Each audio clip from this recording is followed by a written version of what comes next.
There we go. It seems to have levelled itself out now a little bit. Oh, maybe not. I don't really know what's happening there. Inscript says, "What's your New Year's resolutions?" I don't know. You know, I haven't really thought of any. I suppose I could say the whole, you know, lose some weight, get fit, that sort of, you know, the usual sort of crap that everyone comes out with and never go through. But I don't know.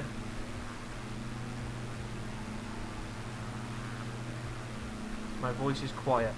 Yeah, I don't know what's going on in my stream, to be honest. It's kind of fucked. It's I'm dropping frames left, right, and centre. Yeah, for absolutely no reason either.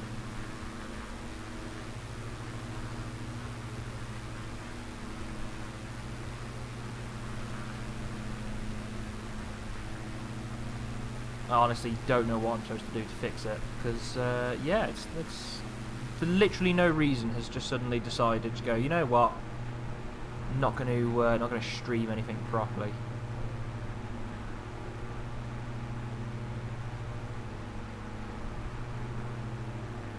But as long as it looks good your end, we'll power through.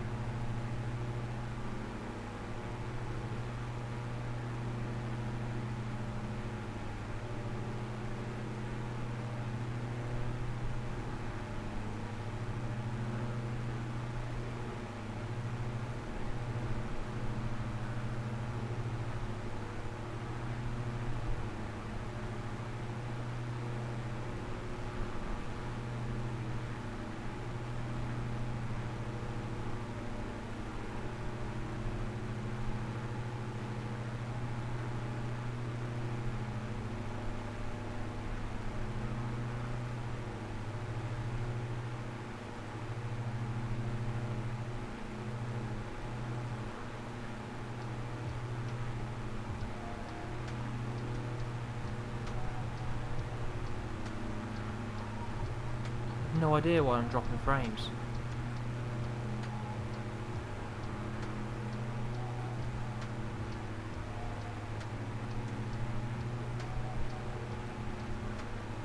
OBF does not want to work for me today.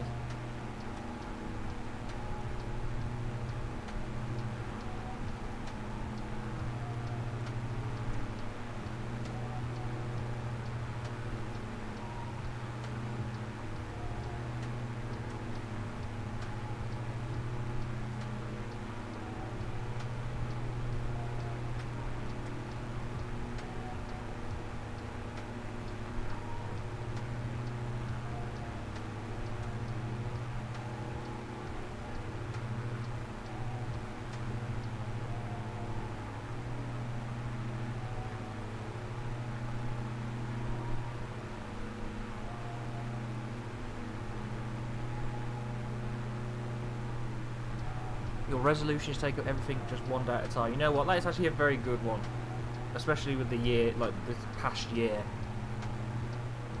I think everyone's anxiety has sort of gone to shit lately, hasn't it? Let's be honest. It's yeah, hasn't been the greatest of years, has it?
Oh, I think my stream might have fixed itself. I don't know why I'm getting weird network issues today. Hopefully, I think that's kind of sorted itself out now. So hopefully you can hear me again. Hopefully the stream looks good. Hopefully everything's where it should be. Because Ginger Squid, I don't know if I actually... There you go, yeah. So I didn't know if you could have heard my answer or anything because of the way everything's been. Yeah, it has been awful. I mean, I'm sat here, still don't know whether I'm going to have a job to go back to, sort of thing, with the way everything is at the moment. We've been told, I mean, I'm a little bit better today, because we were told that, basically we were told they won't make any more redundancies unless something extraordinary happens. What classes as extraordinary, I don't know. Does another lockdown class as extraordinary? I don't know. But I did have an email off my boss today, who said that from the powers who are higher up, they're describing this as a bump in the road. So to me, a bump in the road is very different to something extraordinary.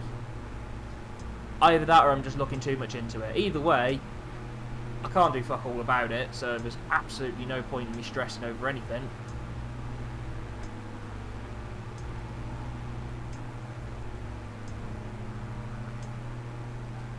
So instead, that's what I thought. You know what? I'm gonna do day 4 of my stream. It's gonna have a nice, relaxing flight out over Canada. Well, over the sea towards Canada.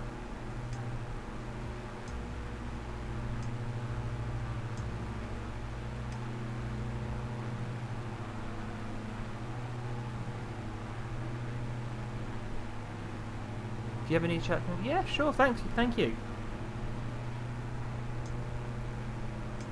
Same goes to you. If you ever need to chat about anything, send me a message. We can have a chat through it.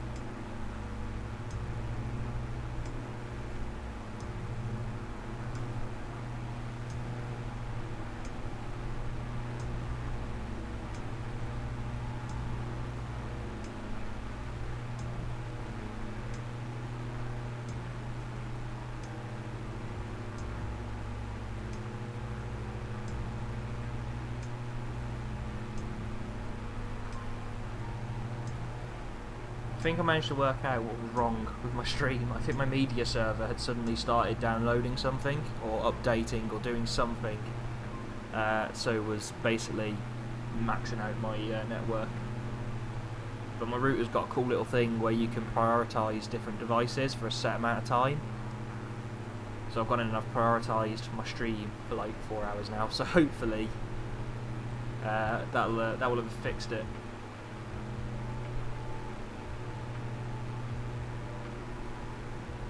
I just looked down and I was like, oh, I've dropped 50% of my frames. I'm not sure why.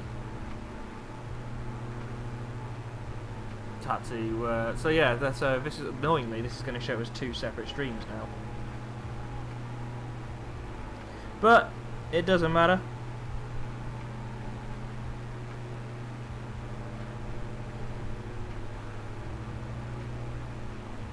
Everything's working. My overlay's back. Stream's back. We can chill. It's not like I had viewers to lose in the first place, so we're good.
Ginger Squid is playing GTA chess.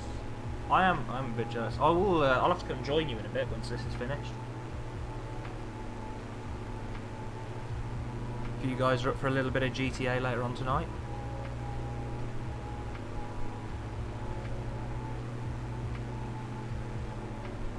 Especially as I can relax with dinner tonight, because it's in the oven. Well, it's not in the oven. It's in the fridge. It's marinating. Go in the oven for a couple of hours. Got doing Chinese sticky ribs tonight. I bought a book for Christmas, like a fake away book, and I was like, you know what? I'm gonna actually try something out of it. So we're having a look through it. It's amazing actually. It's quite a big book, and it's got like, you basically go through it and you've got like, you know, Indian food, Chinese food, Middle Eastern food, pizza, deli, everything. You just go through it. It's got all the like popular meals, and you know, like looking through it, it's like, oh wow, these look really good. Lav14, hello, welcome to the stream. This game is gorgeous. Unfortunately, there isn't too much to look at the moment, other than clouds. We're out over the ocean between Greenland and Canada at the moment. So at the moment all we've got is some nice fluffy clouds, which to be fair I suppose is better than if it was a completely clear day, because otherwise we'd just be looking at ocean. But no, this is an absolutely gorgeous, gorgeous game.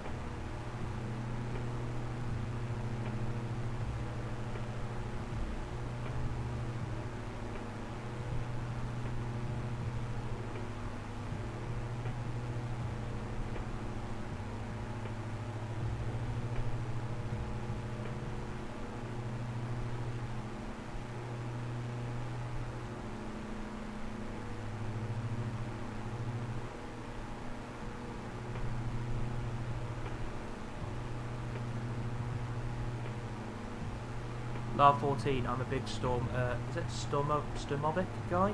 I've heard of that. Is that, it's like a battle thing, isn't it? I'm not like, that I don't know that much about it, to be honest.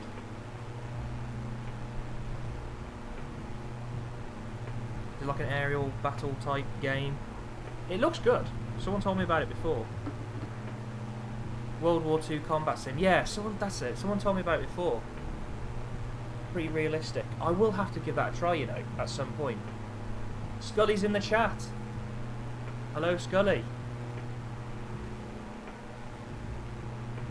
I will have to give it a go at some point, you know. Someone told me about it last time, and I said, you know what, yeah, I'll give that a go, and then completely forgot. As soon as the stream was over, I went, I'm sure there was a game I'm supposed to play.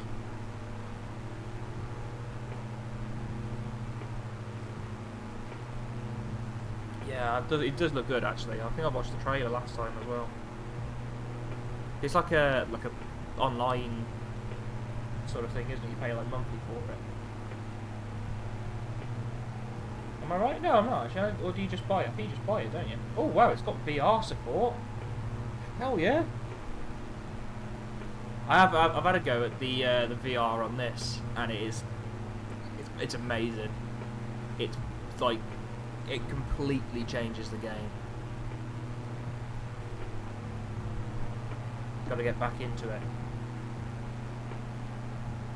I will look at that as soon as the stream. I'm gonna. You know what? This time I'm gonna write it in my phone. Random question. Scully says, random question. What specs would you say would do for a heavily modded MC server?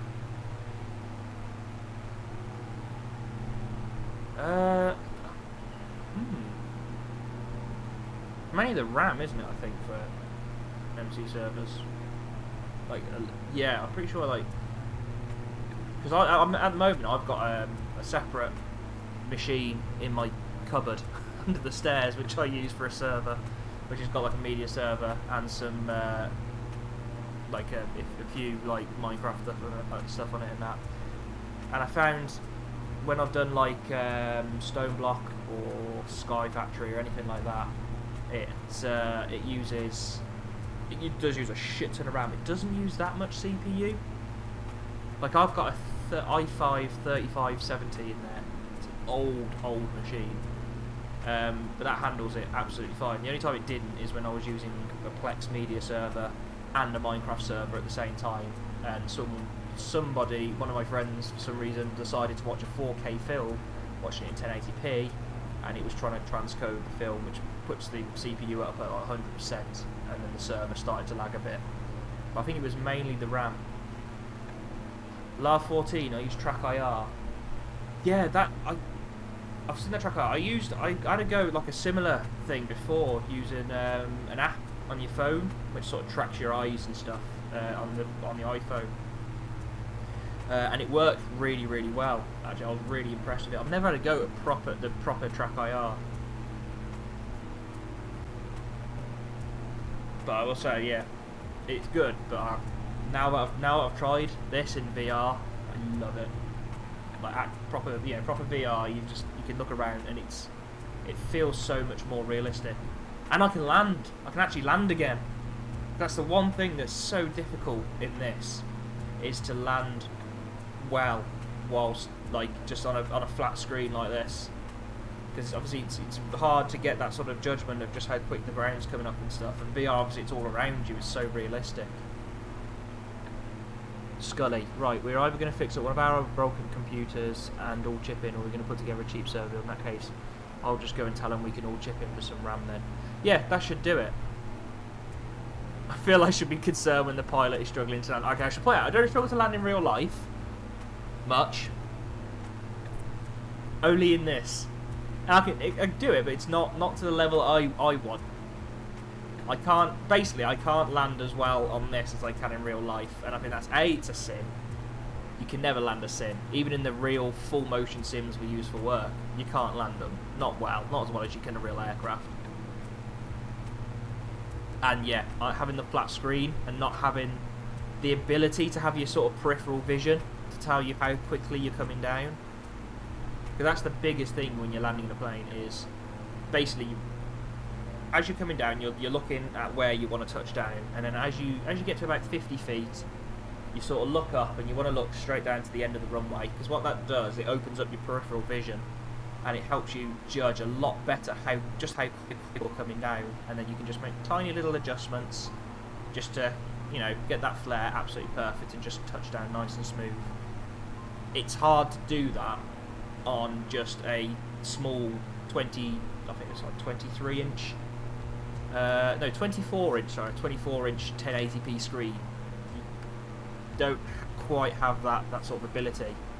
Yet, whereas in VR, you really do. You come down and you can really feel, oh shit, okay, I'm going a bit quick, let's just ease off slightly.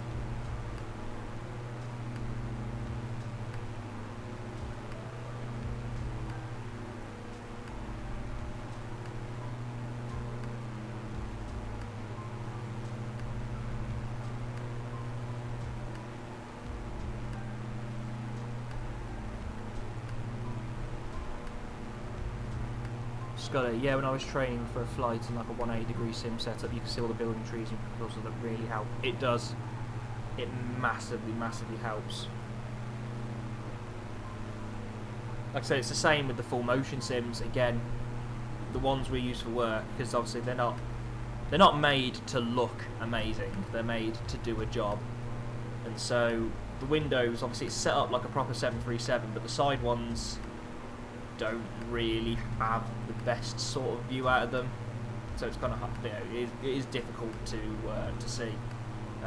Back at my old job, when I very first started, we used your first few goes in the sim to keep the cost down. Basically, were done in a fixed base, so not the full motion things. They just literally just sit there. It's no different to what I'm doing now, basically. But those ones though did have like the proper wraparound screens, as opposed to just like two projectors, and again that made a lot of difference. You were really able to sort of see, get your peripheral vision in and go, yep, I can see the ground's coming up, let's just ease off a little bit.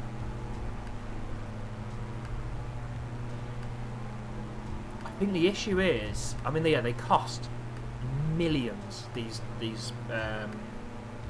full motion sims. I think when we looked at the charges before, when I was doing my training, if you needed extra sim time, again, the airline I was with before were, I'm not going to say who they are, but they're well known for being quite money grabbing. Certain Irish blue and yellowish type airline, very well known for being tight as fuck. And so if you needed any extra time, my god, did they charge you. And I think it was for the cost of the sim plus obviously the instructor and everything as well. If I remember rightly, it was getting off something like £2 an hour. Like, you could sit there and you could count how much it was costing you per second. That's how bad it was. But they cost an absolute fortune, because obviously it's not just the cost of the sim, it's the cost then of the engineers to keep them running, it's the cost of the licensing to do it. It's the reason a lot of them, so you've got obviously that prepared sim which uses graphics from Microsoft Flight Simulator X, and that tends to be what they use, and it's like, again, a very old version of that as well, because it's something to do with the licensing. I think it costs so much money to get the licensing to use a modern system like this. I mean, it'd be great if they could use something like actual Microsoft Flight Simulator we've got here. That'd be amazing. Imagine actually using that for real.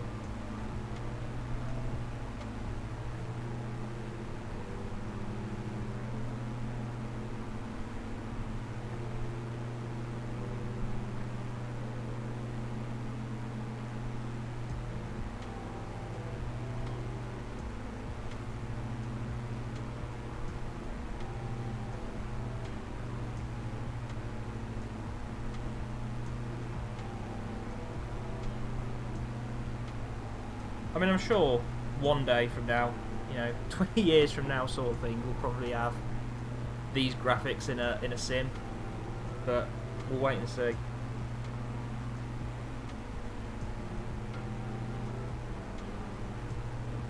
Honestly, I thought that'd be the main point.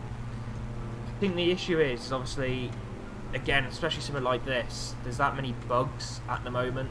They need something that is obviously 100% working perfect. Same with the aircraft.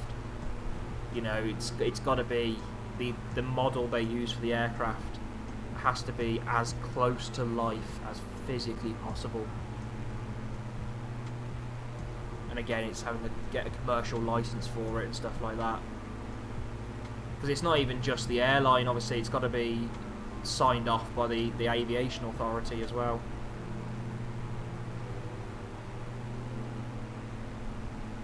And I think that alone costs mega bucks. I know my old flight school, they had the most pathetic sim you've ever seen in your life at one point, which was literally, it was once upon a time an office, and in there it had a couple of screens, a couple of seats and a dashboard out of an old Piper Seneca, which is a good aircraft, but it was an ancient one. The seats were literally sat on the floor, they were just bolted to the floor. And yeah, half the buttons didn't work and stuff like that. But it was the absolute minimum you needed for training on a multi-engine piston aircraft to begin with, as an instrument trainer. And even that, I think, cost me like £10,000 every 6 months just to keep certified.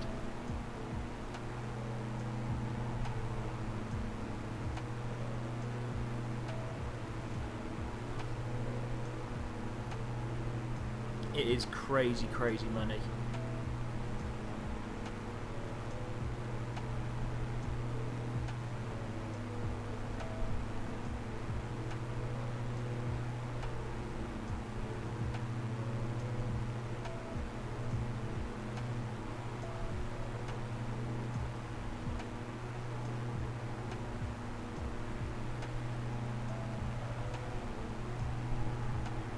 Right, so a quick check on the fuel. How are we doing?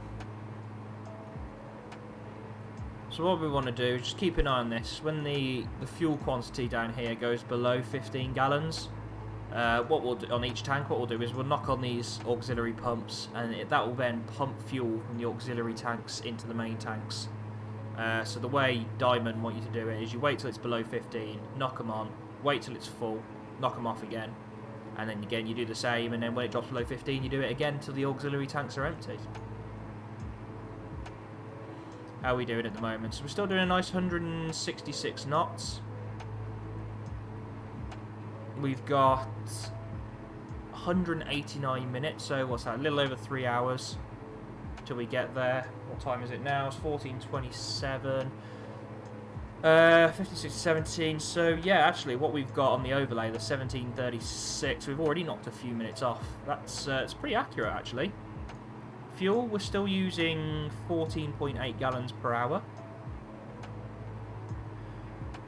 So if we're using 14.8 gallons per hour from now, then 3 hours. What's that going to be? I can do maths. 44.4. So if we said we want around 40, well, about 50 gallon, what we got on board. So on board we've got about 36 in the main tanks, plus we've got like another 19, 18, 19 in the in the auxiliary. That's 54 gallons, so we're absolutely fine on fuel. We're only 33 miles from our first waypoint, which is 59 north, 050 west. According to the paperwork, as an absolute minimum, when we get there, we need 39.1 gallons on board. So considering we're doing, what's that, 166 knots.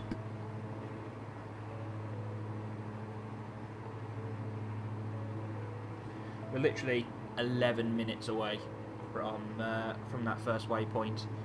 I mean, it was a minimum, absolute minimum of 39 gallons when we get there. So unless we're going to suddenly use, what, 15, 20 gallons of fuel, pretty sure we're alright.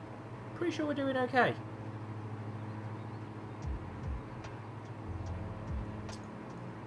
The important thing is we're not leaking fuel.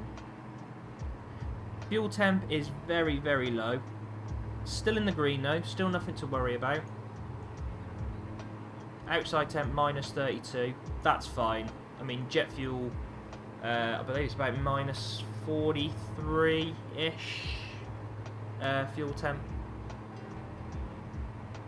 So it's not going to get down to minus 43 when it's only minus 32 outside. It's just at that point you start to get like a little bit of ice potentially building up in the fuel leak time. Yeah, it's a good job we don't have a fuel leak, because we are currently, we're literally halfway now between Canada and Greenland.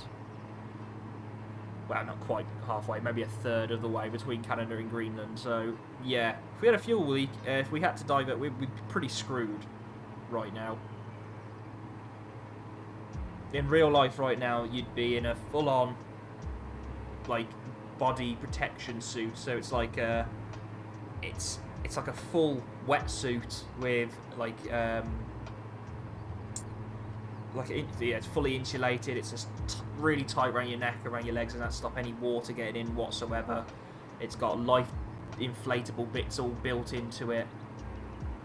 So should the worst happen, and you're guaranteed, let's be honest, to be landing out at sea,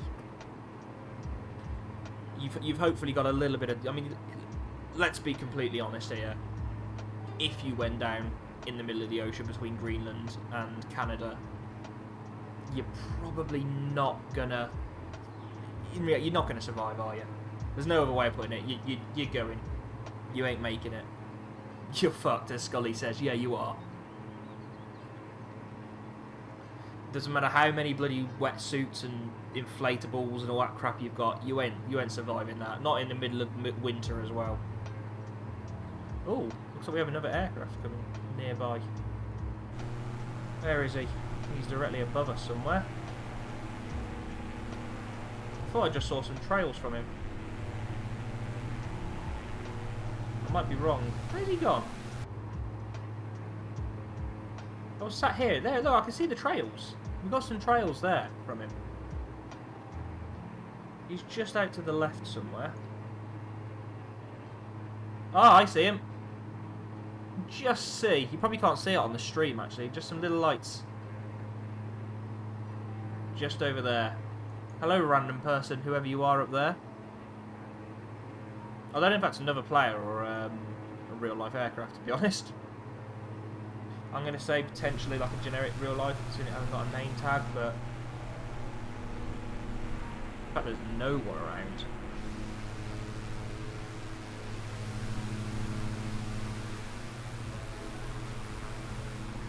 Completely on our own. That's all you'd have to hope for in real life, is that somebody saw you go down, but even still, I mean, either you've got to be lucky and there's a boat nearby, or there's a helicopter nearby. I remember when I went out flying, we wanted to check the inflatable lifesavers wouldn't snap our necks or suffocate us. Then when we were doing some tricks in Cessna, decided to fly really close to us, so we had to go back early. Yeah, you do. The last thing you want is to be suffocated by the things. I mean, they're not comfortable.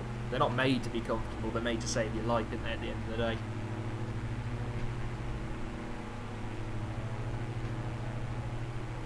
Some aircraft are just dicks. I've had it before now. On my commercial license test, my CPL test. I mean, I was knackered by the end of this test. You know, it was about 3 hours it took me, mainly because we were coming back into Gloucester Airport, and all I had left to do was circuits, and they were that busy they couldn't fit us in, and we had to rush down to Kemble Airport, and we had half an hour before they closed. And it was kind of like either land and do get a partial pass and complete it on another day, or we'd get there and we'd try and do it. And I'd done them, and I obviously concentrated harder than I've ever concentrated in my life for like three and a half hours straight. And we were coming back, and there was a guy in a Cirrus SR22, and he was coming the opposite way, and it was only when the examiner spotted him, grabbed the controls and flung out the way. We didn't have a head on. He never even saw us. There was absolutely no movement from him whatsoever. He was just coming hurtling down straight at us, despite the fact we had lights on and everything, you know, because it was starting to go. Sun was just starting to set, so we had, we put lights on to make sure we could be seen. Luckily, the examiner was like, "Look, as far as I'm concerned, your exam's finished now, so I'll happily fly it back for you because you look shattered." I was like, "Thank you." But yeah, that was an interesting day. Some people just don't even care. He'd been playing too much War Thunder and was going for a round. I think he was. He was just adamant he wanted to fucking ruin my day. But you do get it. You get the problem is, obviously, especially with light aircraft, you get a lot of guys who they maybe fly them a handful of times a year, so they don't have sort of the ongoing experience. Yeah, they might have a lot of experience because they have, a lot of them tend to be retired airline pilots, so experience-wise they have loads of experience, but unless you're flying every day like they're used to, it drops off so quick. I can't imagine he intentionally didn't move out of the way. I'd like to think he did, just genuinely didn't see us. But you just don't know, do you? You just can never tell. Plain shrapnel in your leg does more than ruin your day. Yeah, I suppose it does, really, when you think about it. Shrapnel in your leg probably... It's not great. It's gonna hurt. It's gonna fuck you up in it.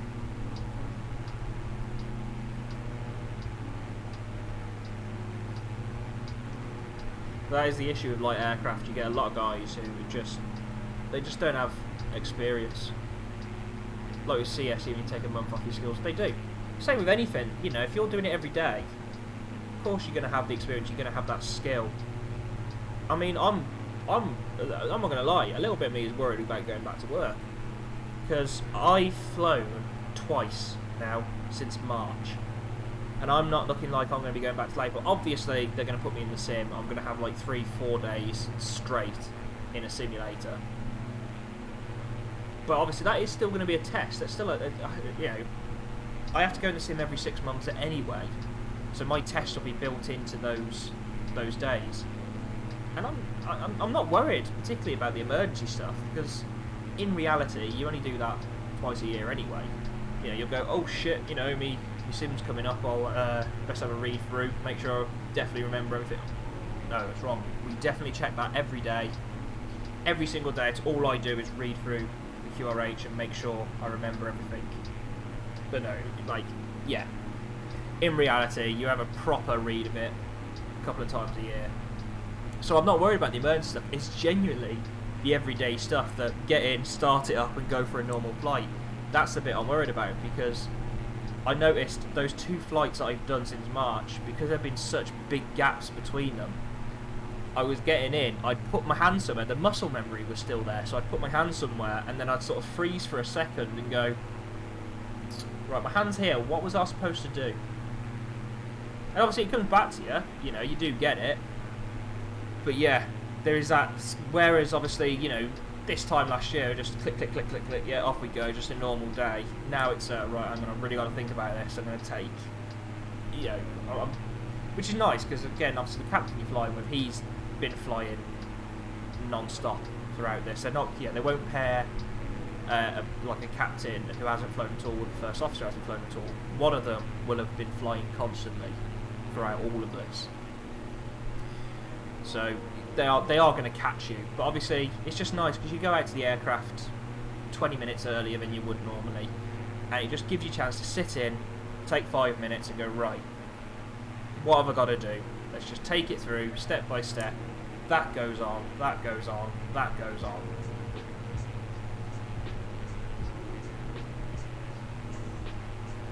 And this helps. This is about as good as I'm going to get it to actually keeping my skills sharp. Granted, I'm on autopilot at the moment, but, you know, we'll ignore that bit. It's as close to real life as possible. Again, if you were doing this route for real in an aircraft like this, of course you'd be on autopilot. You're not going to hand fly it for 5 hours over the ocean in a straight line. There's just no point. As far as I'm concerned, the autopilot can do things better than I can, so it can handle it. Where are we? We're 2 miles now from our first waypoint. So what did I say we needed at the first waypoint fuel-wise? Good to do a quick fuel check. 59 north, 50 west, flight level 200. 30, we've got 491 miles remaining. We've got a minimum of 39.1 gallons on board. How much do we actually have? Fuel page, come on. We actually have 30 gallons plus another, how much have we got? 65.8. There we go. We'll get there eventually. We have 65 gallons left on board. We need 39. We are doing brilliantly on fuel. So the next leg, which should take us to Dory, is going to be, what's that, 1 hour and 45 minutes-ish to Dory. We're looking for a ground speed. We're expecting a ground speed of about 155, and it is going to slowly start to jump up to around 174 as that wind drops off as we get further towards Canada. Problem is we're going opposite the jet stream now. Obviously we're not quite as high as the jet stream. It does sit a little lower at the moment, but we're just sort of it's like we're almost just catching the offshoots at the bottom of it, which is why, I mean, it's, you know, it's 32 knots on the nose. It's not a bad headwind at all.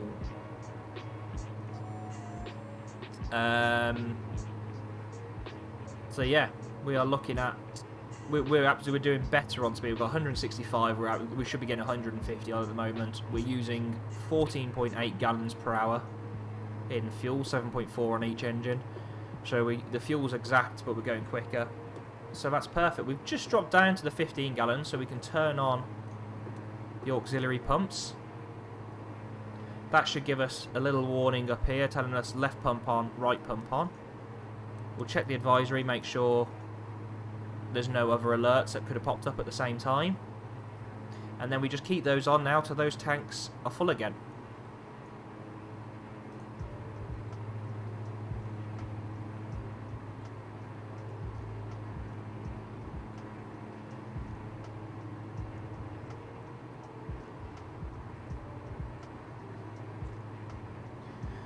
Scully says, can we just say in the space of like 100 years we've gone from canvas shitty planes to jet planes that fly themselves? Like, what the fuck? Try and tell a World War I pilot that one day planes will just fly for you for most of the journey. Oh, I know, it's incredible. Like, again, I fly a 737. The technology in that is still like 40, 50 years old. And even I'm sat there like, you know what, this is actually incredible. Like, I fly with some captains who very old-fashioned in the ways. They use the autopilot, but in terms of planning, like for planning a descent, which is like probably the only one of the major bits that you do. Obviously, you want to plan. Ideally, you want what's called a CDA, which is a constant descent approach or angle. It's been a while since I've had to think about this. Yeah, basically, you want to keep coming down all the time. The idea is it's one long descent from top of descent until you touch down on the ground. There's no level out in the middle. And a lot of them, they are bloody clever blokes and women, and they will sit there and they'll work it out and they go, right, I need to come down at this vertical speed, and they get it absolutely bang on. Whereas me, I was taught to use what's called VNav. Essentially, I write it all in the main computer of the aircraft, and it works it out for me. And it's more accurate 90% of the time. In extreme winds and stuff like that, maybe not so much, but 90% of the time, it's as accurate, if not a bit more. And trying to get it through to them, they'll be sat there and they'll be going, "Do you want to start your descent now?" I'm sort of sat there going, "Well, no, not really. We've got 15 miles yet before we reach our top of descent point." And it's crazy. Like, again, it's old technology, yet they can't grasp it. And it's not their fault, they just don't use it. And also the airline I fly for now isn't the best at teaching it. My old airline was spot on for teaching. They were brilliant at teaching how to use VNav. And again, it's brilliant because you just fly it all the way down. If ATC give you some, like a shortcut or whatever, you can plan ahead for it and go, well, okay, I know at this point I'm most likely to get a shortcut. I want to be at this altitude then, in case. If not, that's fine, I can just go very, very shallow descent. What's she saying? Contact Gander. Let's give him a quick call up. Gander Center, night flight 001, flight level 200. Night flight 001, Gander Center, continue as planned. Continue as planned. Lovely.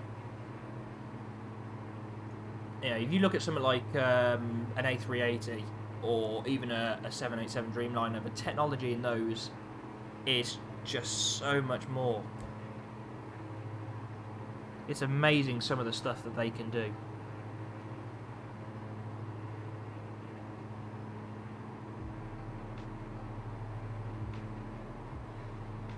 Yeah, I'm not even going to lie, there is a part of me which would love one day to have a go at flying an Airbus.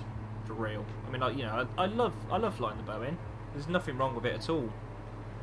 But given the chance to train on the Airbus, it would be so much nicer because the technology is just there. And I love technology. You know, there is no doubt about that. I mean, my house I've basically kitted out. Anyone who knows me will know my house is basically kitted out as a smart house. You know, I've got lights that turn themselves on. I've got a door which locks and unlocks itself. Everything in my home is automated. I've got a toilet seat like from Japan, which bloody sprays water up your heated water up your arse and warms the seat for you. It's amazing. I thoroughly recommend getting one of those. By the way, they are brilliant. Changed my life. So yeah, I'm all for. I'd love to have a go in an Airbus and go, wow, look at this technology. You know, the fact it can fly itself for me is incredible. Some of these little biz jets and stuff. I've got friends obviously who fly biz jets, so one of them was telling me the one he flies, it's got basically like an infrared camera on it. So when you're looking at your PFD like this, even if it's cloudy, you can still see the runway and stuff below. So you essentially just point. You got one here. This little green dot on here is your flight path vector. So that's where you're actually going at the moment. So essentially, you just stick that on the end of the runway from 30,000 feet, and you'll touch down on the runway. Crip in a Box raided with a channel with 3 viewers. Thank you very much, Crip in a Box. How was your stream?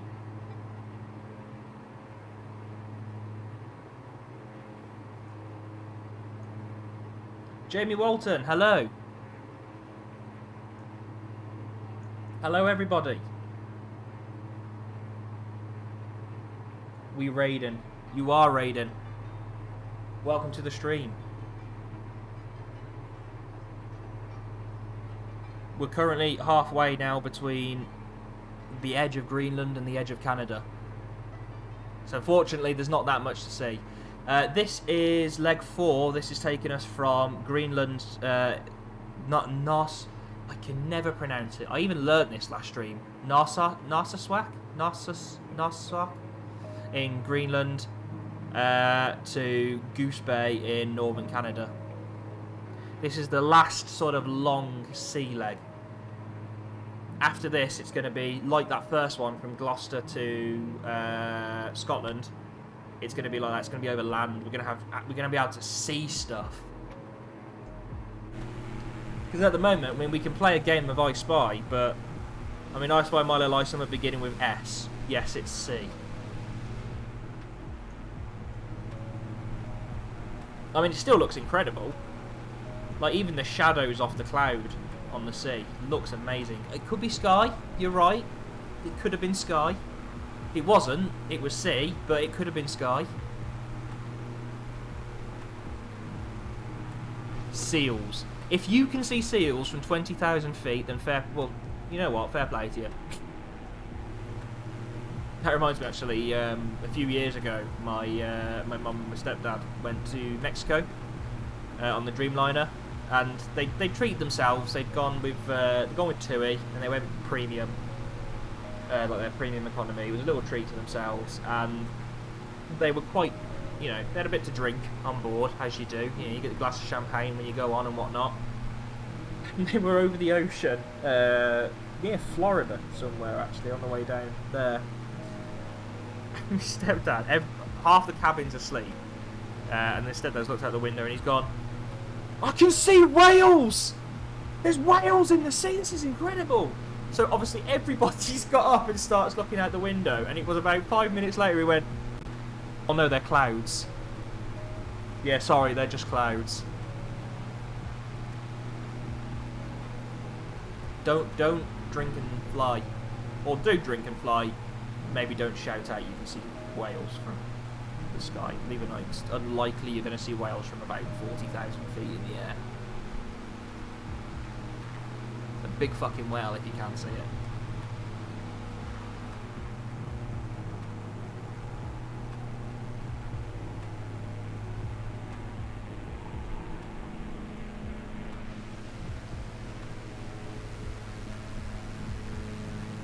Could have been Wales the country. If it's Wales the country, something's gone seriously wrong. You've took off out of Gatwick, and about 6-7 hours later, you're only over the Welsh countryside. Something's gone horribly wrong.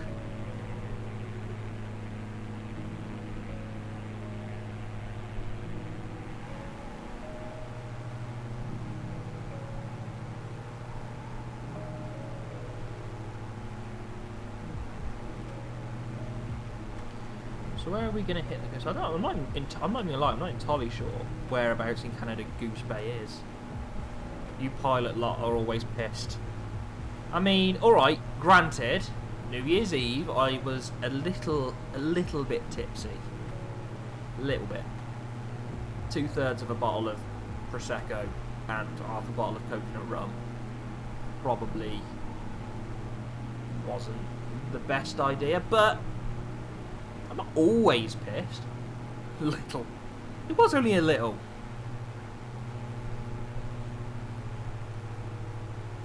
Okay, maybe it was a little bit more than a little.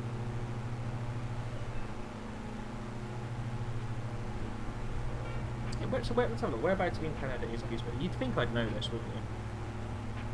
You'd think, before a flight, maybe he's planned it right and he knows exactly where he's going. Not entirely. Goose Bay Airport, let's have a look. Oh, it's a big old airport. It's quite far inland. Newfoundland and Labrador. Is it just like a place in Canada just full of dogs? Newfoundlands and Labradors?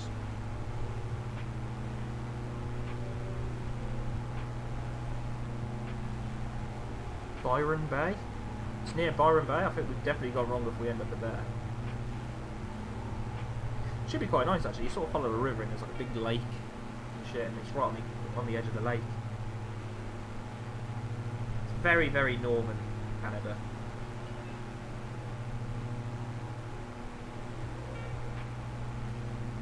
I don't think there's anything around.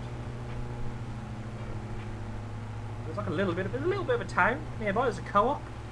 The town next to it has a co-op apparently.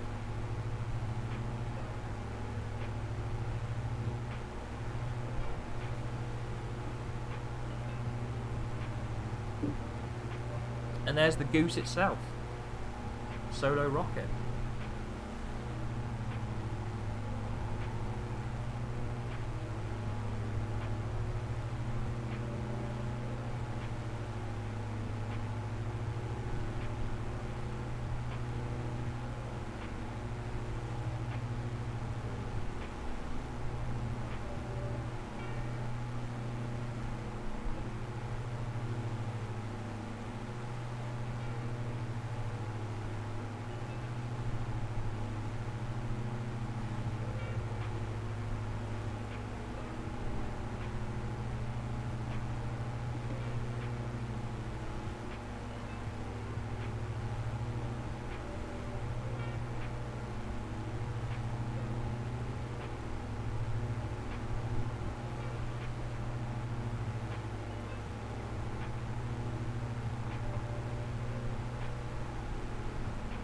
I don't know if you guys can hear the music in the background. I've tried to put some nice chill music on. I don't know what the levels are like for you.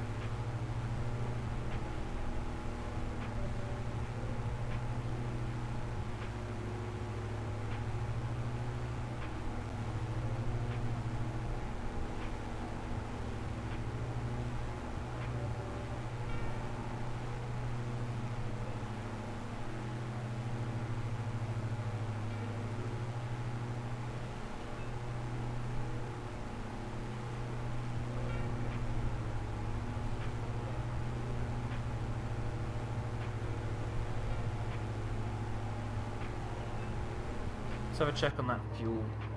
Has it filled up yet? It's not too far up. Not too far off now. Another few gallons in each tank. 246 miles to Dory.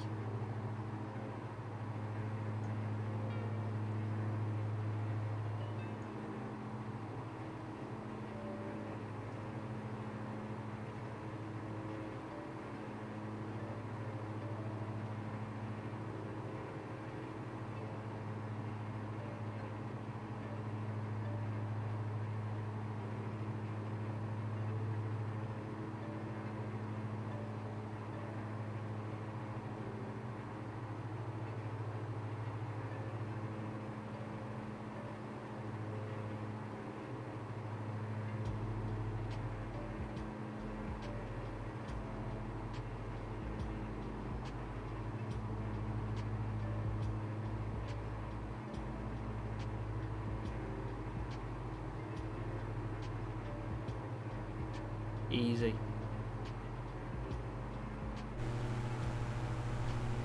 You're all more than welcome to, if you have got flight sim, you're more than welcome to join me for the flight if you want.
Solar Rocket, I'm going to unjoin your fly. You had a little bit to drink today, mate. Maybe want to try that one again. I'm going to enjoy your fly. Does that mean you're going to join me? Not enough. Is it the thought of the lockdown? Or of lockdown 3? Or lockdown the 3rd? That's what it's done to you. Indeed.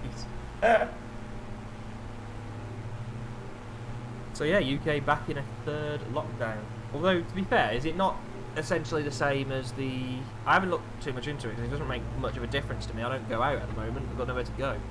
Does it not make that much... Like, is it very similar to the Tier 4 regulations? Is it essentially just like a full country Tier 4?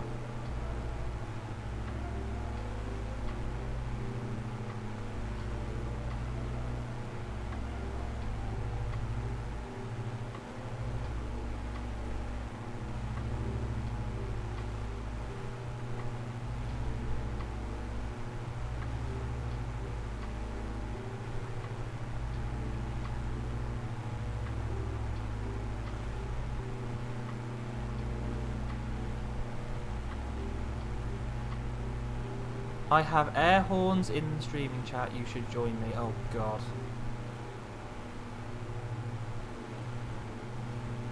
Should we join them? Do I dare bring them on stream?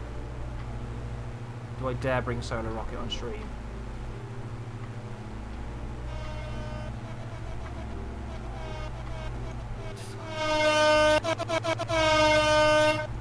Lovely. Thank you for the air horns. That was Solar Rocket's air horns. Wonderful.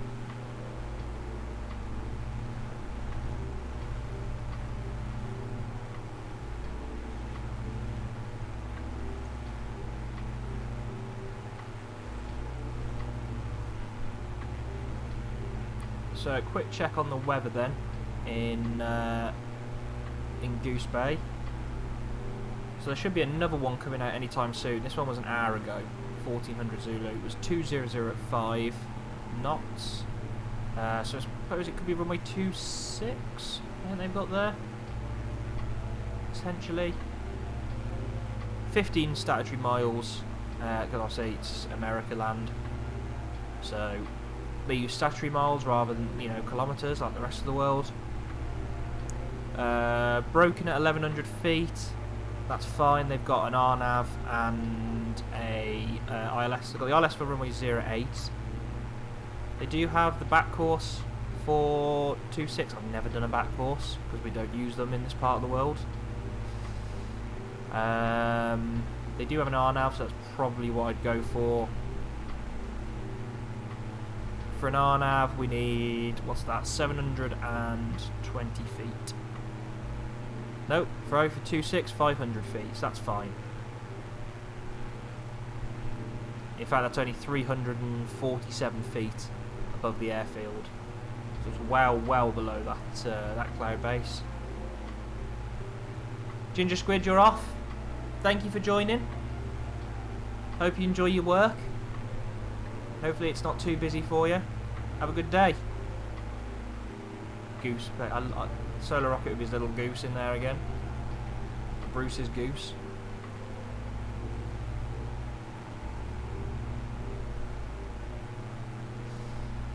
-7 at the moment in Goose Bay. -7 Celsius. That is chilly.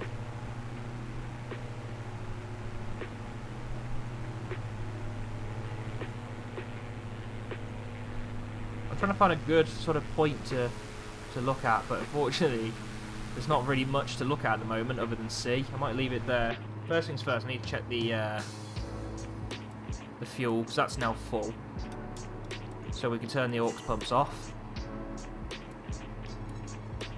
That's gone off on there. Let's check the alerts. There's nothing on. The only alert we got is obviously we've got FADEC on, which is just, that's again, that wouldn't normally come up. That's more to do with the actual mod for this aircraft. It's still like a slightly experimental mode at the moment.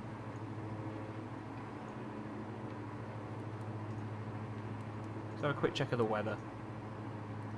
Quite clearly see there's nothing ahead of us, but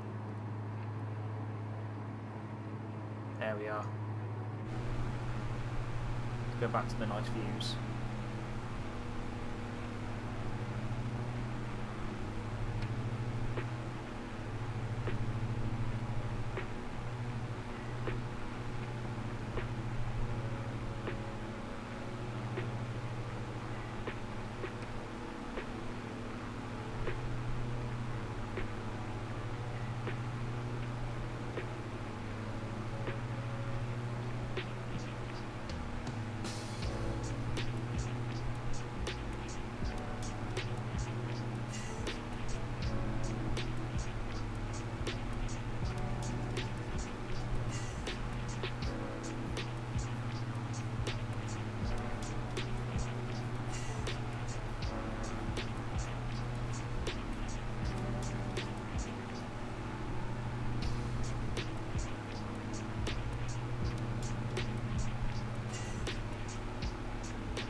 motherfucker!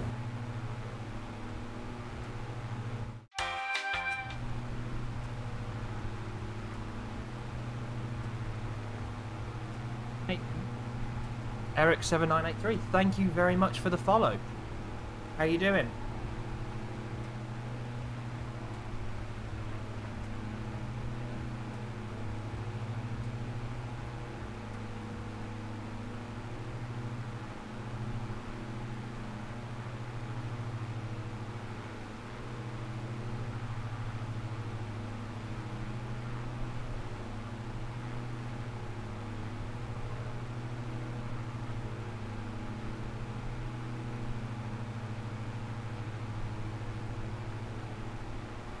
In fact, how's everyone doing? How's everyone's day going?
Still got 203 miles to our next point at Dory.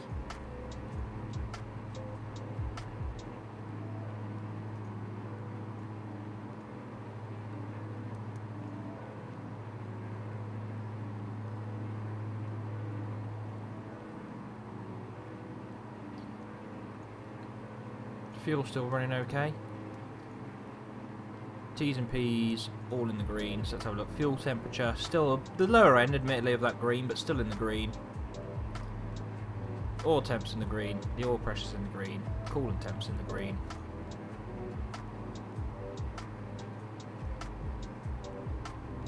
Still got plenty of charge.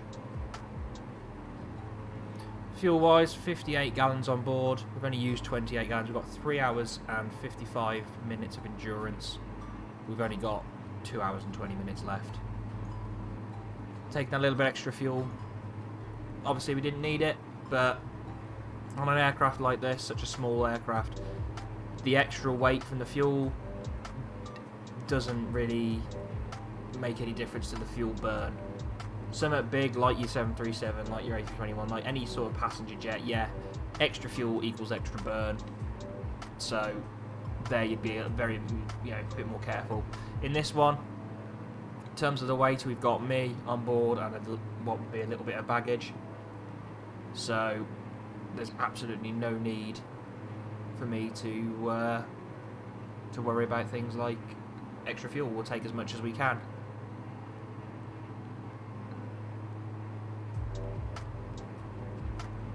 Going out over the ocean like this, you want to make sure you've got enough. Especially considering how down towards Goose Bay, there's not a massive amount of places we can use as an alternate should it be closed for whatever reason when we get there. Say they've had an accident, or even something as simple as the power's gone out.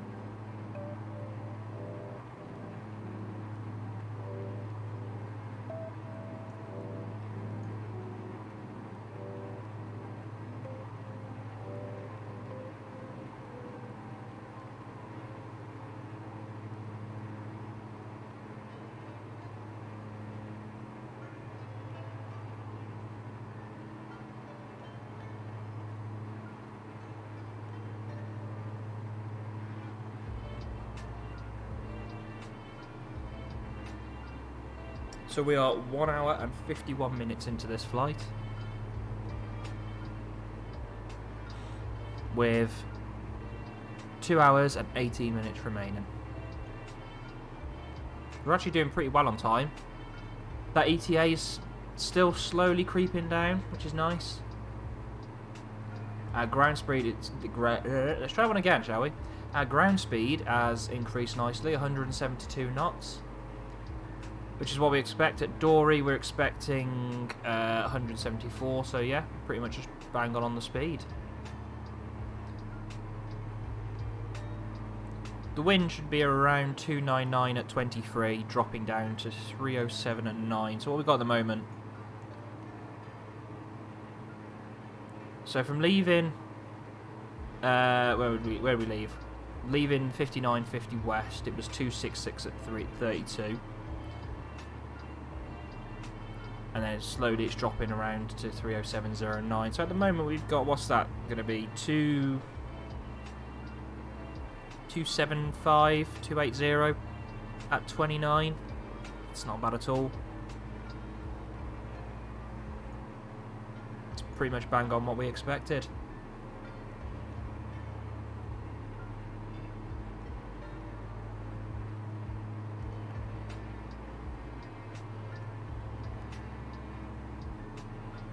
How are you liking the mod? I'm loving it. Actually, it's a bloody good mod, I will say. So, whoever made it, fair play to them. They've done a brilliant job at it.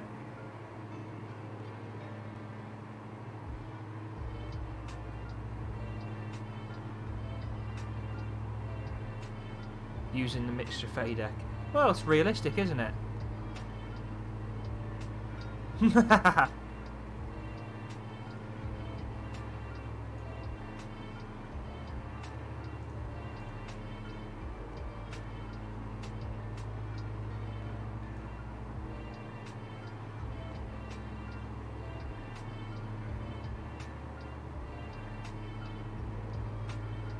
I wonder who did make it.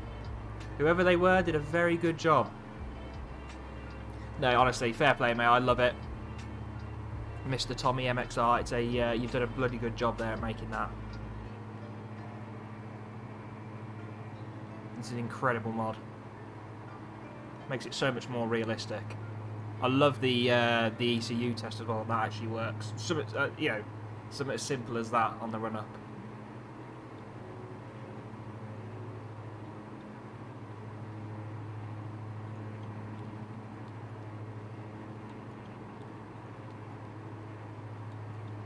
And the fader control works perfectly, actually. I'm really impressed.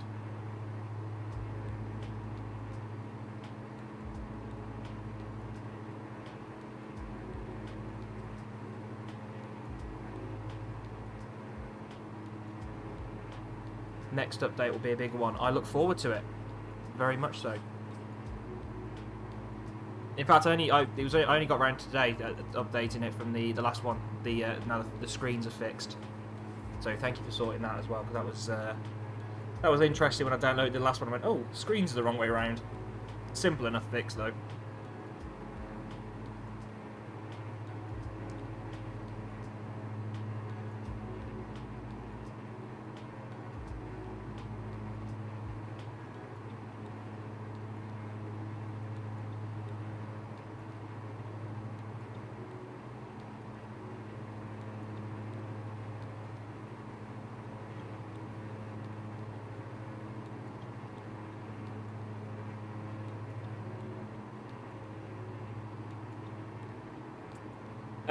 I had a go in a DA62. Annoyingly, when I did my MEIR, I had a choice between a DA42 and a Technum P2000, P2001, P2006, I think it is the correct name for it. I went for the Technum purely for the fact that it was cheaper at the time. So my MEIR already at that point was already costing 25 grand. I thought, you know what? I'll try and keep it as low as I can. I was always a bit gutted though, because I loved the Diamond. It was amazing. For a start, didn't have 6 fucking great big levers I have to play with. Just 2. Does everything for you. I love it.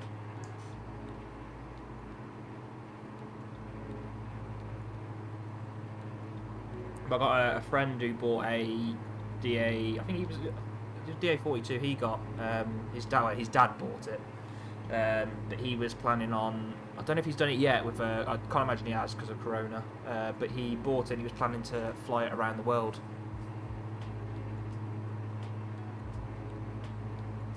It was, he took me out in it the one day, lovely machine.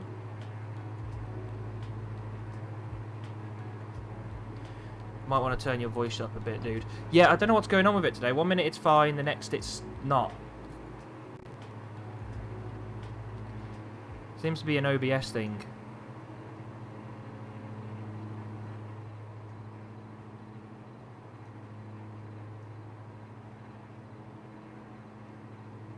Maybe I need to sit here, sort of like right next to the mic, as as close as I can. Yeah, the technology in these diamonds is incredible.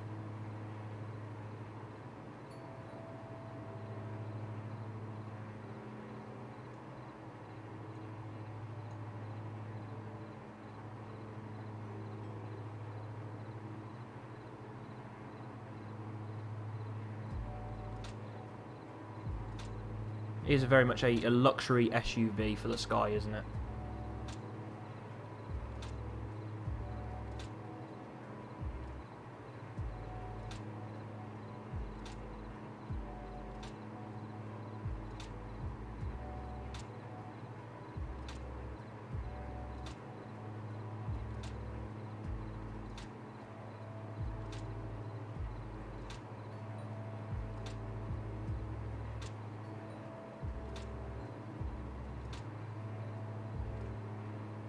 That would be good, actually, if you're able to do that.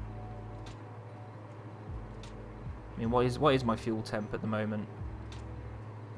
-20 more, -25. So would be interesting to see, actually, if you got it down to sort of the minus, the -40s. What would happen? I've never actually never even thought about playing with that.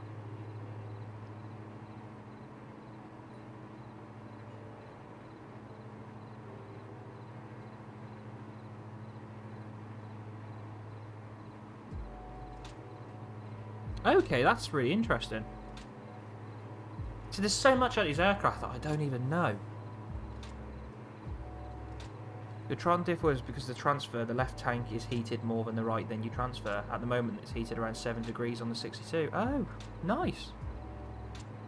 I did not know that.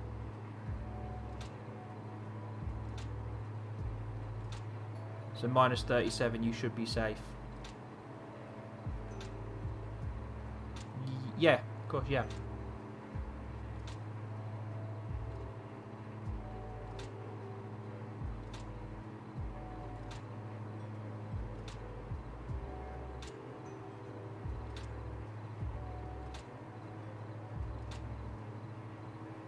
No, I gotta say though, I know I've gone on about it, but I do love this mod just because everything just works. And the biggest one for me was the fuel as well, because that's the issue I had initially. Was obviously I didn't use the mod for the first couple, and so the fuel was just drinking. I was sat there going, well, hang on a minute, why am I not using the correct amount of fuel? And then obviously with the throttle as well, with the basic one, at some point, is it a Sobo? They fucked up the throttle, so it's obviously only rated at 180 horsepower. So you put the throttle on, and you're like, well, I'm instantly up to 100. If I bring it back to 60% or whatever for long range, you just, you're doing like 90 knots. You think, well, that's clearly not right. On the Fiorti, you take fuel from the left tank, and then when you transfer the fuel over the left, the temps will equalise. Okay. Yeah, that's what I was going to do actually. When I saw how low the fuel temperature was, I was going to bring up the checklist. The supplementary procedures to have a look what the procedure would actually be for low fuel temp in a 62.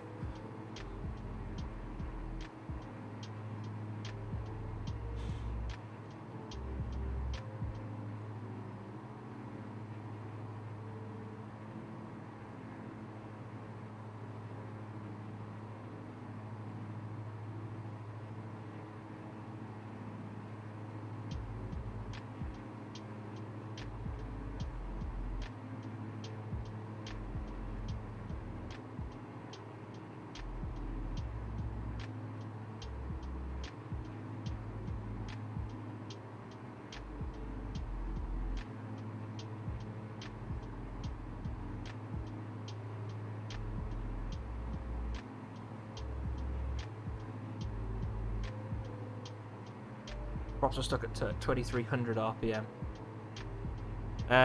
You can use the checklist more power. It will actually heat the fuel more. Higher engine temp and higher RPM. Oh, okay. I mean, at the moment it's fine. I mean, it's sat at, like you said, at minus 24, minus 25, so it's perfectly safe at the moment. But yeah, it's interesting to see. Obviously, it's actually warming up a little bit now. It was much colder earlier. It was like minus 36 or something outside. I can't remember exactly what it was.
Here we go, fuel temperature low. Sure enough, yeah, increased power on the affected engine, reduce airspeed.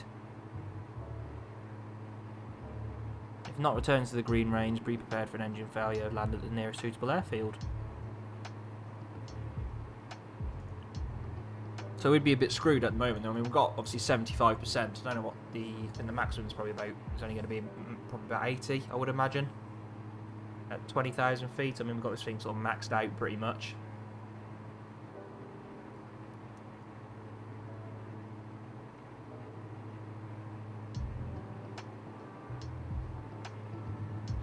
So yeah, given if we had a serious fuel temperature problem at the moment, we'd probably in a bit of trouble, to be honest.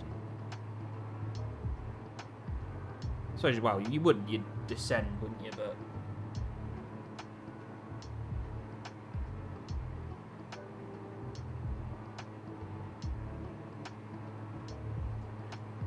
on the default DA62, the G1000 reads the max horsepower from the plane's config, then they divided it by 2. The plane already splits the power because it's twin. Exactly, yeah. I mean, it took a while for me to find that out, because I was having to Google it and find out why it was doing it. Because I was sort of sat there thinking, I've got 60% power, and it was, you know, it was down at like 90 knots. I thought, that can't be right. It's supposed to be much higher than that. And obviously my fuel flow was like 3 gallons an hour sort of thing. I was like, yeah, that's definitely not right. Yeah, it worked perfectly, and then for some reason they've changed it, haven't bothered to test it, and gone, yeah, that's fine, that'll do. And whacked it on there.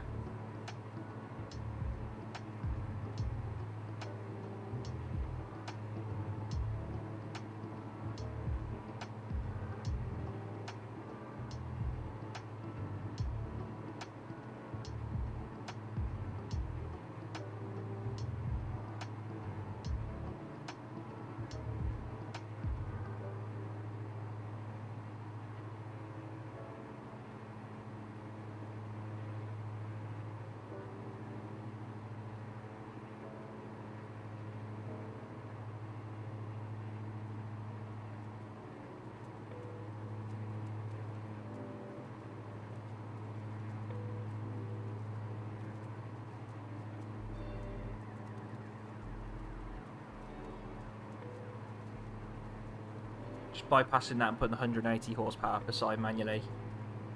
Actually, because my max rated horsepower is 1 to fix the fuel pumps. God, so yeah, they've really really messed that up then, didn't they, by putting that. Are you following the engine thrust bug? I gotta be honest, I don't know what that is. Engine thrust bug.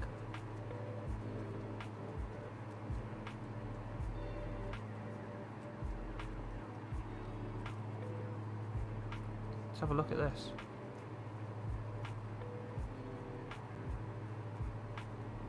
Static thrust bug.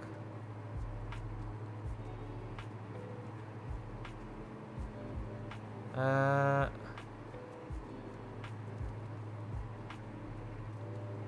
centre engine placed off the centre line. The thrust efficiency of both engine drops to 0.13. Bloody hell.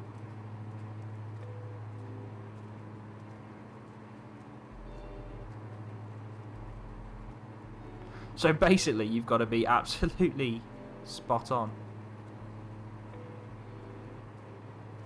Fair play for spotting that.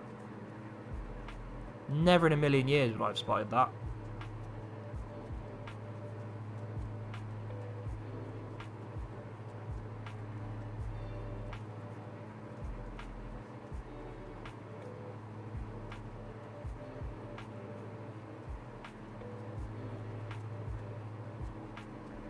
So that's nuts. So if the second engine is placed off the centre line, the thrust drops.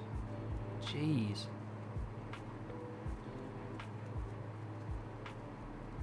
Because that was one of the biggest things, like, one of the biggest things I noticed with the default one as well was trying to get it to move at all. It seemed to need so much power to get moving. I don't know if that's anything to do with that, but yeah, it just, it would never, like, it was almost like the friction was set too high.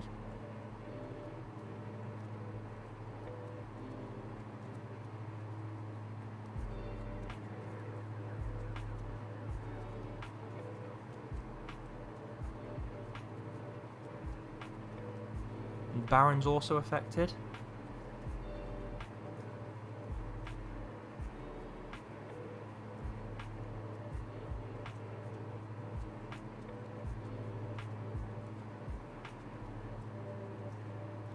How on earth do you work this stuff out?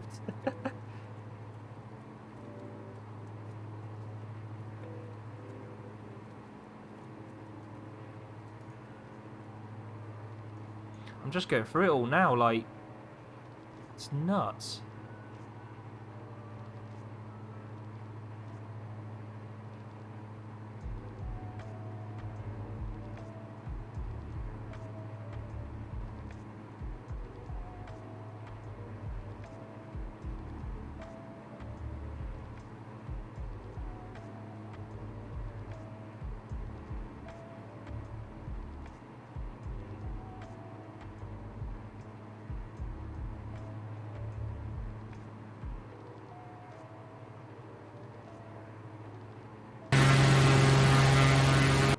Oh shit.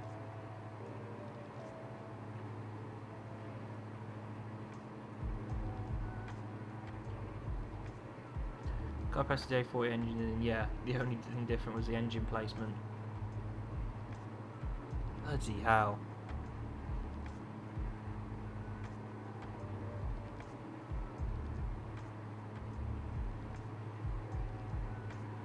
There are some serious bugs in this, which is a shame because, like, once they're fixed, this game is going to be incredible.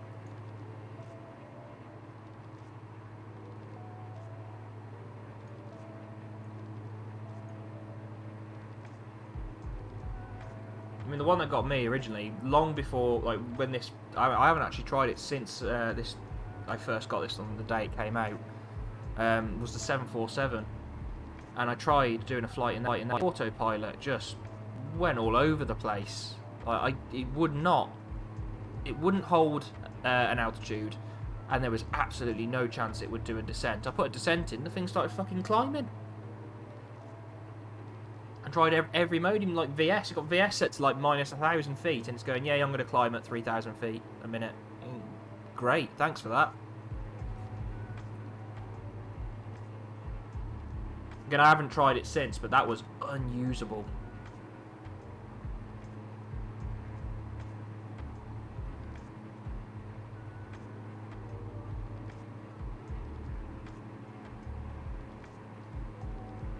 What was the other one I found as well? The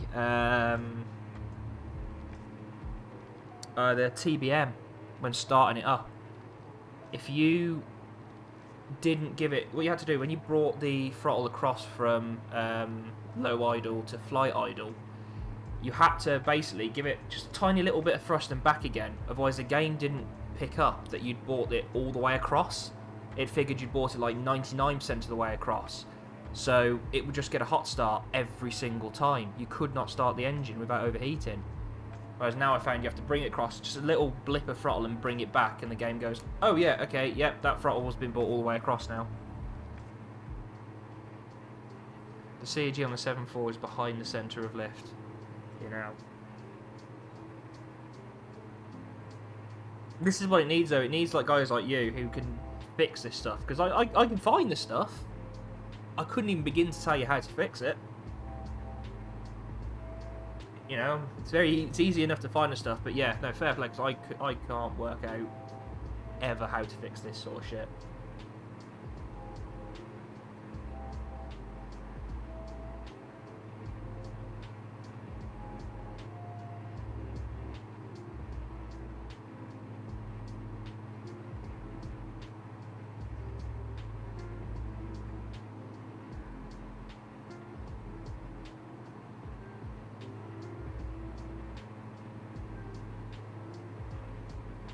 It's 30% off throttle and added. It's feathered.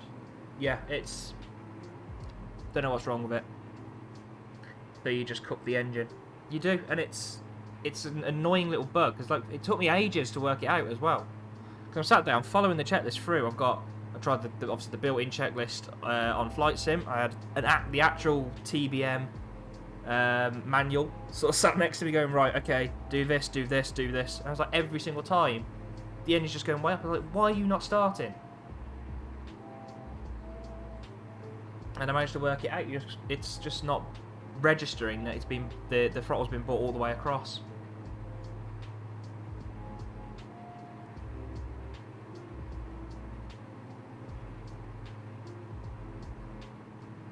And the problem is, I think the developers are that flat out at the moment with all these different bugs and stuff they're trying to fix that. Like I say, it takes guys like you to just sort of come in and go, well, we can do this. And just do these little mods.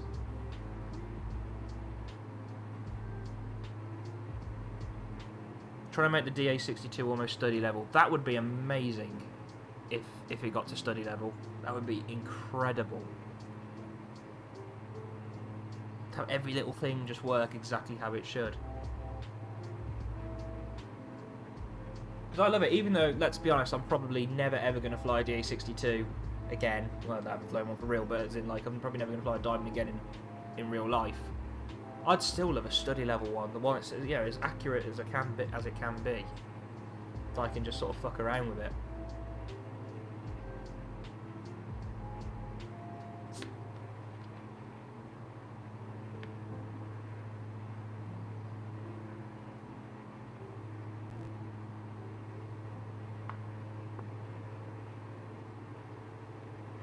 The gear test button doesn't exist. Yeah, I did spot that one. Give it just right. Yeah, gear test button. That's a lovely photo of a button.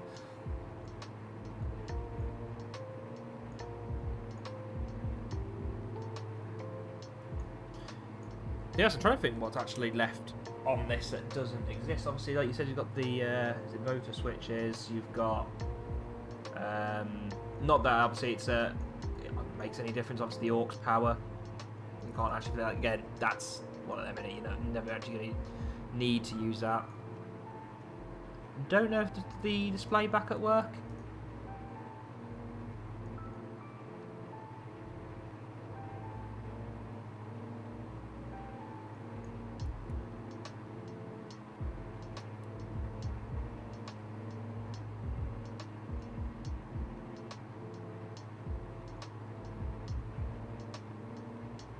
That's it. I watched the guy fly the default DA62 on stream. I asked him to get the mod, and he just randomly started flicking the motors and stuff.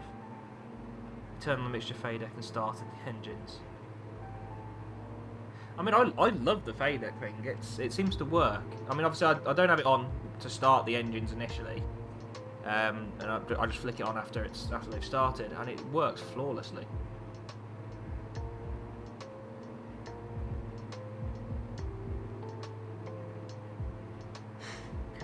Probably sat there going, oh, why have I got this mod? This mod shit. It just doesn't work. You start the engines, are at full power.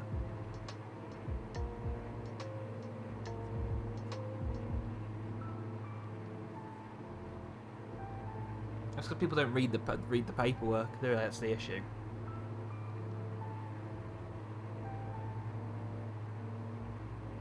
Although I'm not going to lie, I am also guilty of not reading.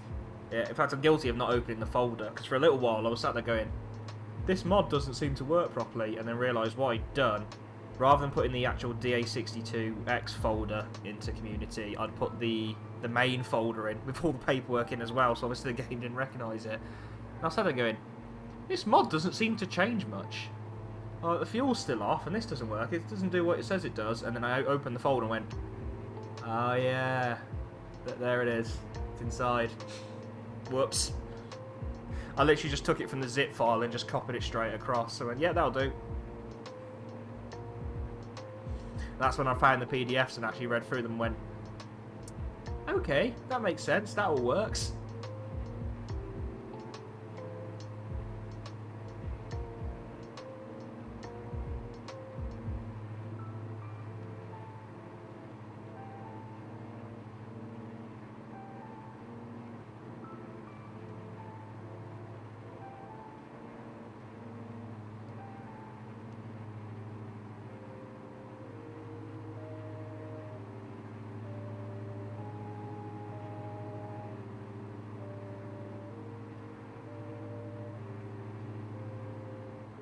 The biggest one for me is remembering to check when there's updates. I need to actually follow the thing so I get alerted when they come out, really. Because I know for ages I had obviously the working title G1000, and I had that like a really old version of that in there for quite a while. And then as soon as I updated it, I realised, oh look, I've got all these pages now. They all work.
Things to fix: ECU voter switches, fuel heating, FADEC ECU run up, fuel overspill, gear test, VMC and spin behaviour. I haven't played too much actually. We're trying to get this to spin.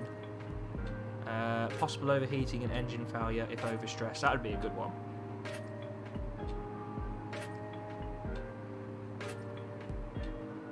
The engine failure and overheating would be quite a cool one.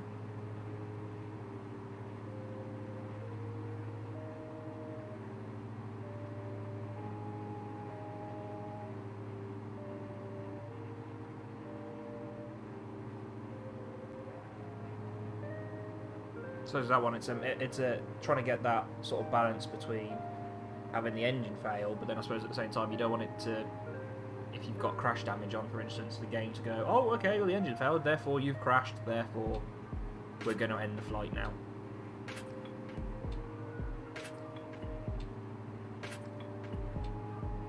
Sometimes the crash damage on this does tend to be a little bit oversensitive at times. Contact Gander Centre. 128 decimal tree 259 flight 001. Gander Center 9 flight 001 flight level 200. 9 flight 001 Gander Center. Continue as planned. Lovely, continue as planned. What we expected.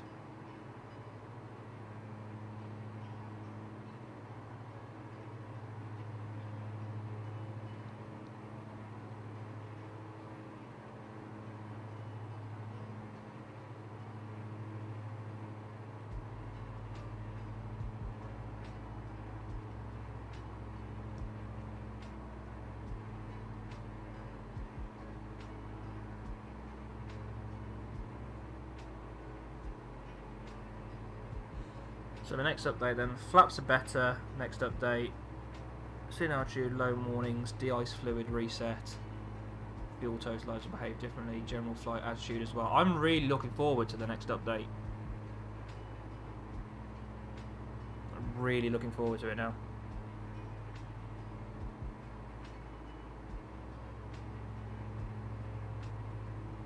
I'll say with the update, this is making it one of the better engines. Better aircraft in the game. I think I'll just show the engines getting higher. Yeah, it's probably the only way I imagine you can do it. That's still quite a cool one to see, though. If you see it going, going up in little warning, come up and that.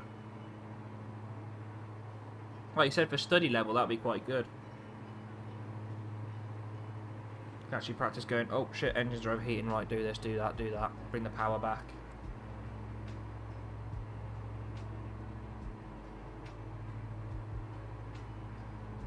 It's hard to simulate it natively. So I wouldn't even know where to begin to start doing stuff like this.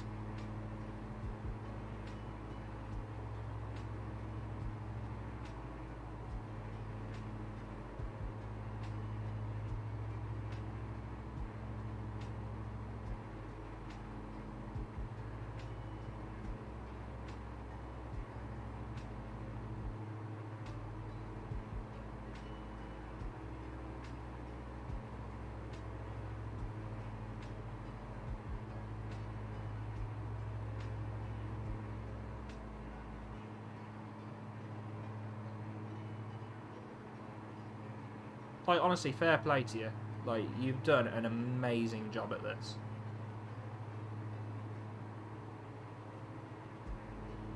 Especially compared to how much, like, from flying it quite a bit with the default one to adding that mod, the difference is night and day. It's flies so much better with the mod.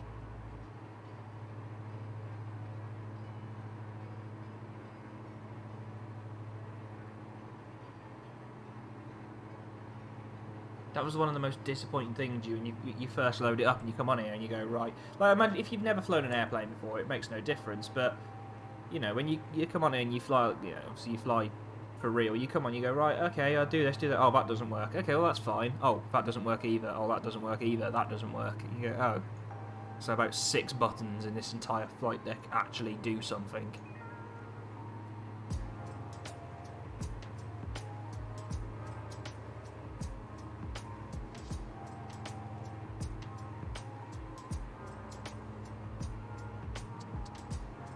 Well, the one thing that got me was when I was obviously messing around with the with like an engine failure, so to speak, and just obviously turn the fuel off. They're just trying to simulate a bit of an engine failure, and the one thing I noticed, which I found really good, was compared to the default to do the engine restart, was the fact you can actually get the blades to come near enough to a complete stop, which the default one doesn't do. You slow down, you slow down, you slow down, they're still just spinning. Like, the engine's not on, they should be feathered, and it's just spinning. And you're like, well, clearly something's not right.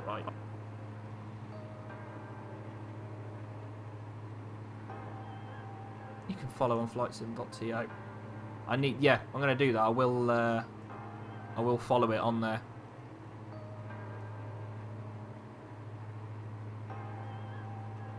Because I really want to keep up to date with this mod, because I'm absolutely loving it.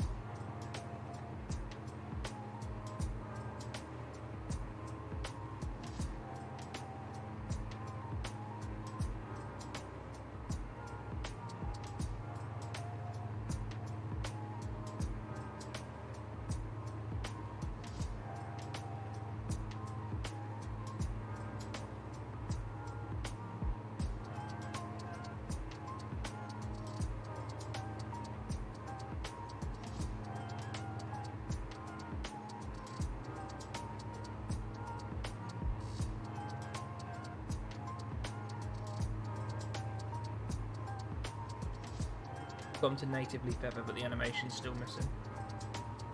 Honestly, I thought it was brilliant. Just like I said, just the fact that the blades actually, you can see them slow right down, makes it so much better. Yeah, they don't come to a complete complete stop, do they? But I mean, it works. It works brilliantly. You're able to get it restarted.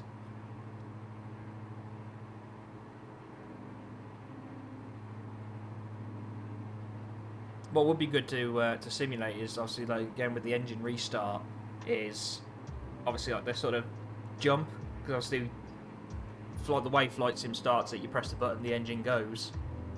What would be quite good is obviously to do it like for real when you do the engine restart in the air and you sort of press the button, it starts to move and it sort of jumps a little bit and then kicks into life. It's not just that smooth start from them.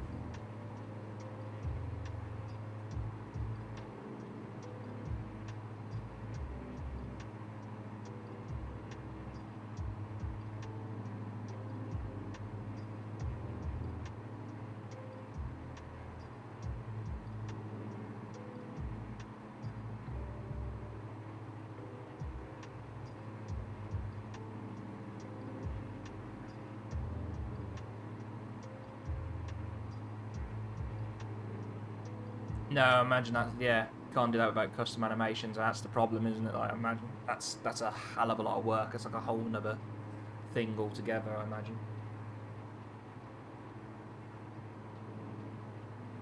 This is the thing, I know nothing about this sort of stuff, like, you know, as in the actual sort of simulation of it. I have no idea how much work goes into this. I imagine a lot.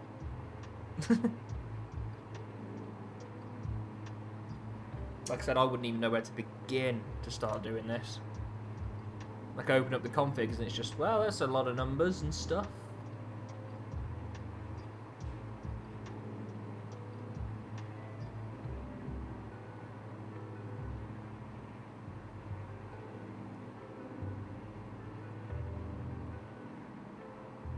True.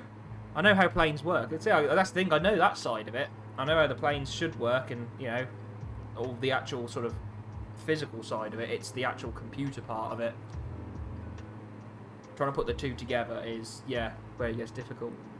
Only got a PPL. There's nothing wrong with a PPL. I mean, if anything, the PPLs, let's be honest, is the biggest learning curve there, really. Having to go from never sitting in a plane to go, okay, well, I can just go take this out and just go for a flight.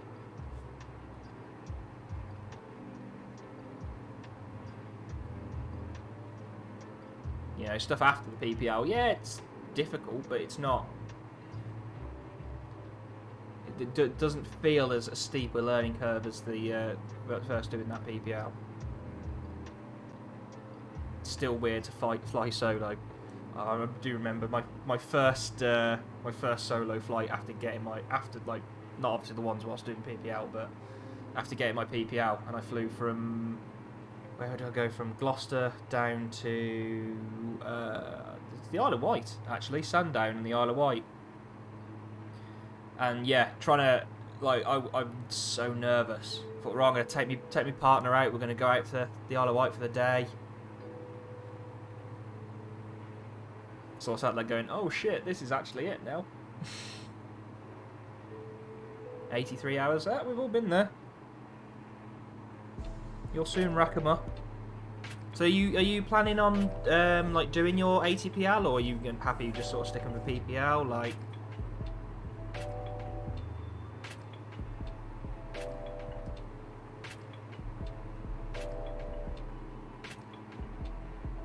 in fact, actually, I was thinking about it. My first solo flight after getting my PPL, what made it worse was the fact I melted the brakes on the first aircraft I flew. I took it out and working absolutely fine, did my run up and it was working fine. Went to go line up on the runway and it was just like, so it doesn't feel right. It kind of feels like the brakes might be sticking a little bit, but maybe it's my imagination. Double check, I thought I'd just double check, make sure the parking brake's definitely off. And I went steaming down the runway, went, no, something don't feel right here. So luckily I had the sense to, right, I'm just going to stop. Annoyingly, that's where the common sense ended, because I then decided, you know what, I'll taxi it back to the hangar and get them to check it, rather than just, you know, as an absolute, at most, pulling off the, what I should have done, just stopped on the runway and got them to come and tow it, or as an absolute, like, maximum, pulled it off the runway so it wasn't blocking it. But no, I taxied it all the way back. And by this point, obviously, because the brakes are getting hotter and hotter and hotter, because they were sticking, obviously I'm having to put more and more power on, to the point of basically taxiing with nearly full power to get it, just to get it to move. And it was just lack of experience. And I pulled up, and they checked the brakes, and yeah, there was no brake fluid left, and I'd boiled the brake fluid to the point like it had gone. The brakes were almost liquid; they were that hot. How there wasn't a fire, I don't know. That was my first flight after passing my PPL, and that happened. Yeah, but you'll take your time. Go for it, man. Well, at the end of the day, it takes as long as it takes, doesn't it? You know, you don't have to get it all done straight away. It can take years to get your ATPL. It's worth it, though. And it's all, you know, you'll love every second of it. In fact, the worst bit about all flight training will be your ATPL exams. That is the worst thing in the world. Just because you learn so much useless shit that you'll never use ever again. I flew 2 hours from OG to LOI with a girl, now my girlfriend. I needed to piss so badly and rushed the landing checklist. Landed with, oh shit, landed with the parking brake, fucking hell. Oh, that could have gone horribly wrong.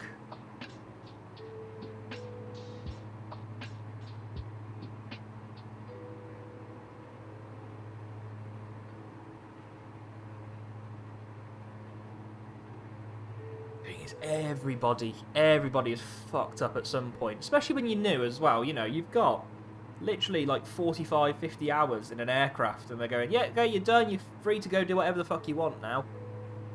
The parking brake small van and the headset cable must have flipped it. Oh, shit.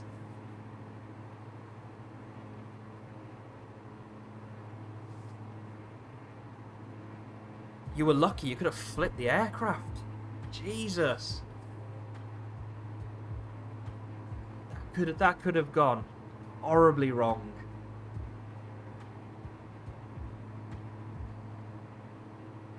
But he said, luckily it was icy. Well, yeah, if anything, that's probably saved you a little bit. See, this is the thing, isn't it? Like, like I said, everybody fucks up. I got a friend of mine who, one of his first flights after passing his PPL, he flew down to a little airfield next to Gatwick and Heathrow. You know, it's just some of the busiest airports in the world. And as he was taking off at this little airfield, he busted straight into London's airspace. Literally busted straight into the busiest airspace in the world. My God, he got a bollocking. It was him and a friend who had gone up. And like in all fairness, the friend had quite a bit of experience, but I think they were arguing about something on the climb out, and yeah, they fucked up big time there.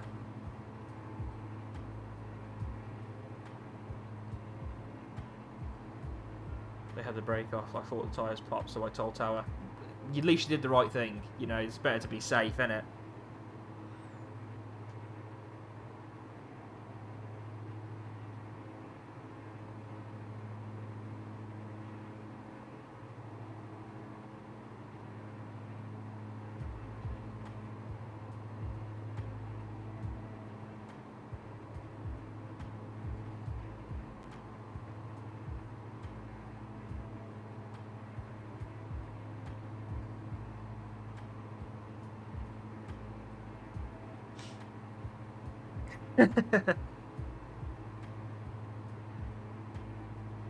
That's one of the things, if you're absolutely busting for a loo as well, it's mad how much of a distraction that is.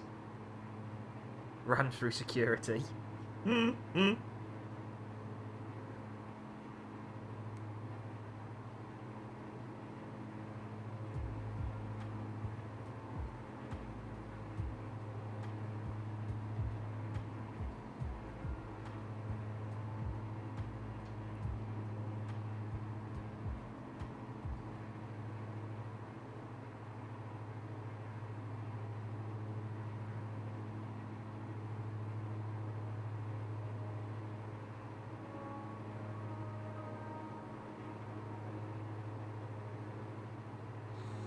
Yeah, let's be honest, in a small aircraft. I mean, it's definitely better for guys for that reason. You can just take a bottle with you.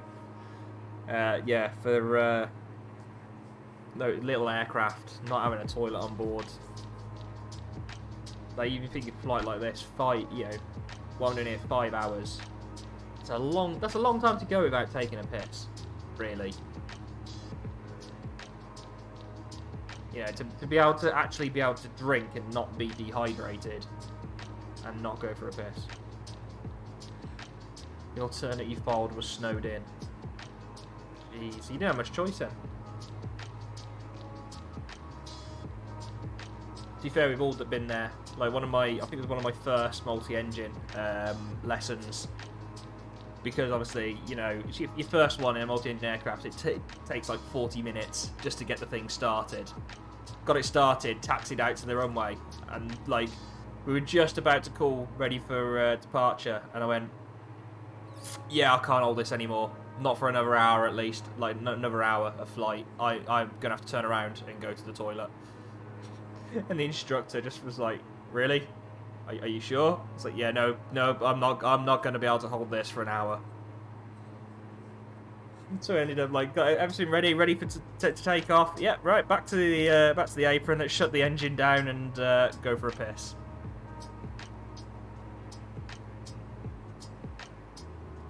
Always happens. It's always as you're at the runway. You'll be absolutely fine. You'll taxi out. Go, I don't need a piss at all. And the second you get to the runway, you go, I really need to go now. It's that thought of knowing, right, now is like the absolute last chance. There's no turning back after this. I need to go for a piss. The vibrations, yeah. Well, that's what I thought. I can't have. I mean, it was an old aircraft. It shook like crazy. I thought, I can't. I'm not dealing with this for, you know, an hour of flying. No chance. It was sort of I also don't want to taxi back because then that's like, you know, it took so long to get to this point. Can I afford to taxi back? What's going to cost more? Getting the airplane cleaned because I've pissed myself, or paying to taxi back and taxi back out again?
Almost had fuel exhaustion and engine failure in one day. Ooh, that's yeah. Imagine that was a bit of a butt-clenching time, wasn't it? Not what you want.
We swapped a plane for maintenance, it was a little low and the fuel guy wasn't there, so we flew to the next airfield with fuel. It was the longest 51-minute flight I've ever had. Jeez.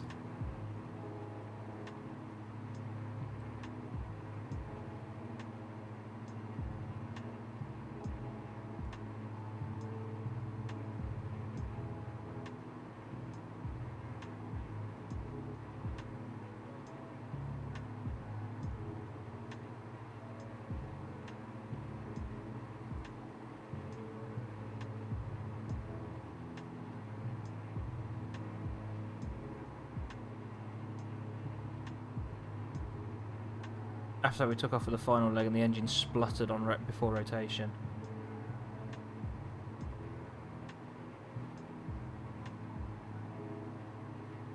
Oh, fuck. Oh, well, Rotax engine, yeah, kind of makes sense. that Techno I used to fly the Rotax engines, they were fucking awful. 2 cylinders way too rich. Problem is, like you said, if you're inexperienced, you're not going to spot that, are you? You just sort of go, oh, that was a bit odd. We'll carry on, it seems okay now, and yeah.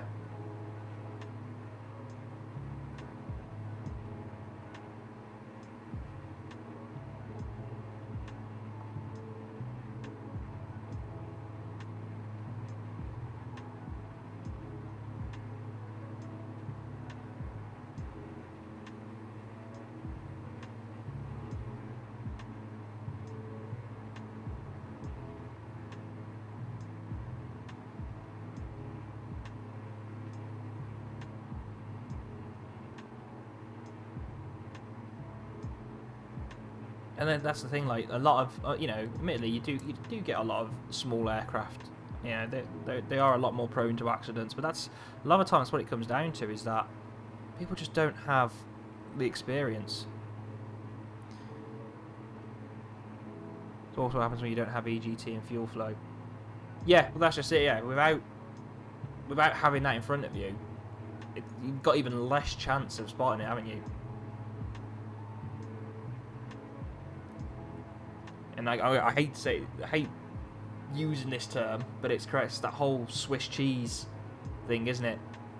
Lots of little things go wrong, which then is what causes the accident. Yeah, you're not having the EGT and a fuel flow, and then as well as being inexperienced, it's all these little things together.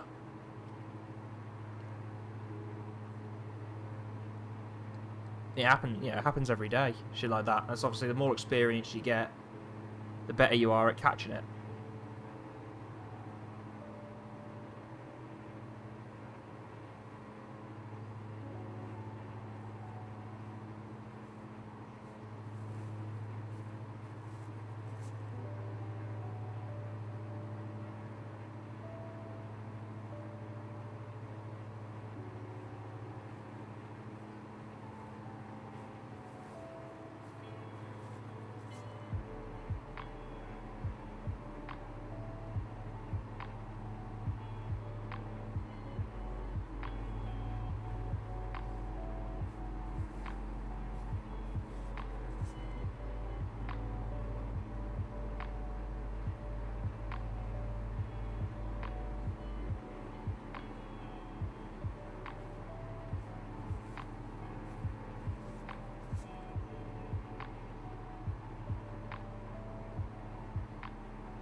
You're right, they really are written in blood, aren't they? That's...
Sorry about that. My phone went off. I just had to answer it. Sorry. It was a family phone call, so I have to answer that one. Road tax failure because the alternator and battery died. Does the ECU not have its own battery? Guessing not. Fucking hell. DA62 was dead. He started with GPU. After rotation gear, popped the alternator breakers. I don't think... I can't imagine the battery would last very long there. Like, I don't know how long the battery... Well, no, the battery was already dead, wasn't it? So, shit, yeah. In no time at all there. Fucking hell. A lot of things in aviation are written in blood or insurance. They are, unfortunately.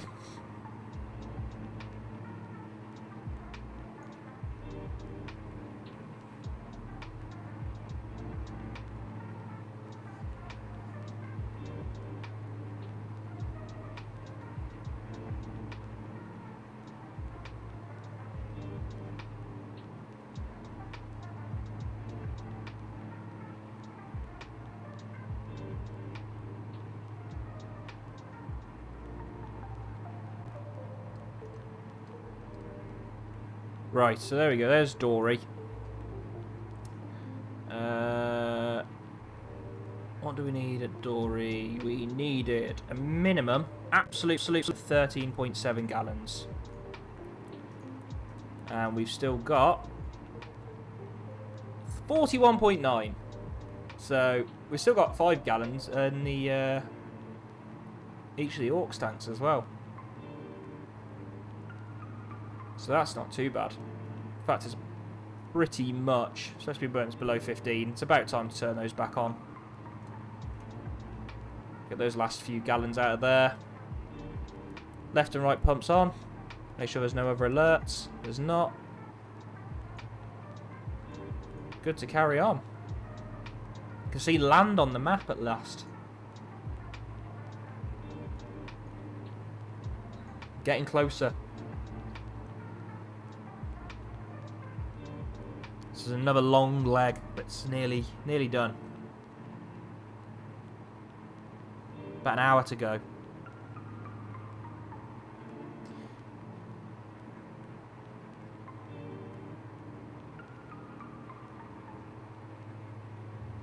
Main battery is 12.6 ampere. Each ECU backup is also 12.6. That's not a lot. I suppose if you shut everything down possible as soon as you spotted it, you might have enough time, but oh, fucking hell. You've got to be on it.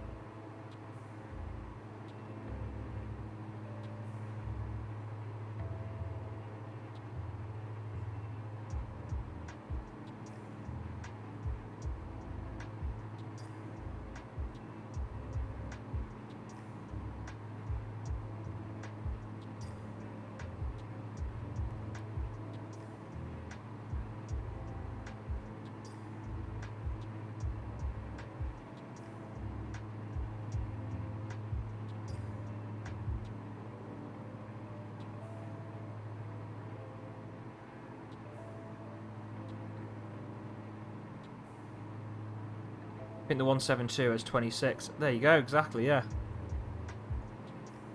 That's a 172. That's you'd think, you know, if you compare the two together, you look at a 172, you look at a DA62, you know.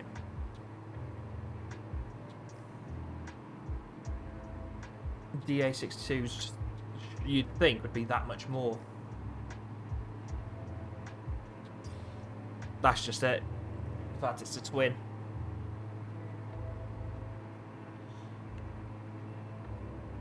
I mean, in all honesty, given the choice, if I was to go back now to flying smaller aircraft, I'd want to fly a twin. As much as single engines are, especially modern ones, are safe, there's no doubt about it. I don't know. It's just that having, you know, twin engines, just be able to sit there and go, you know what, we're perfectly fine here. If something was to happen, what is the odds of both engines going? Obviously it happens, of course it happens, but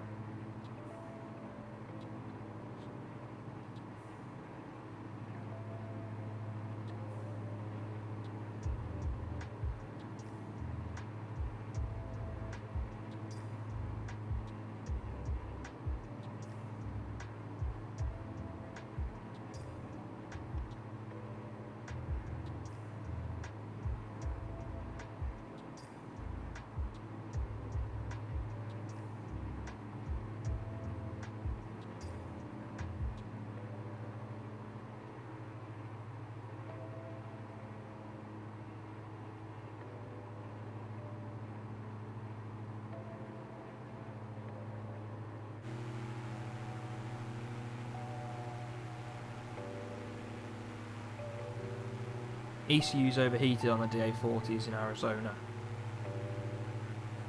Shit. Yeah, you see, you don't expect that to happen in what you think is a really, well, what is a very top of the range, very expensive aircraft. You know, you sort of think they'd sort of think about, well, hang on a minute, you know, especially Arizona as well, one of the main areas for where the big sort of integrated schools fly out of.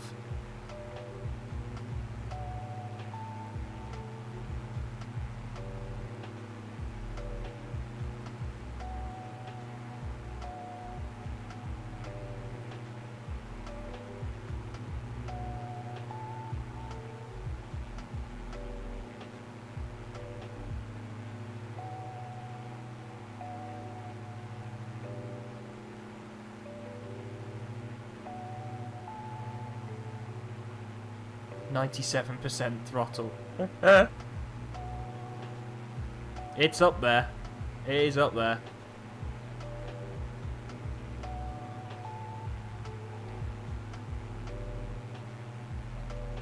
Going flat out.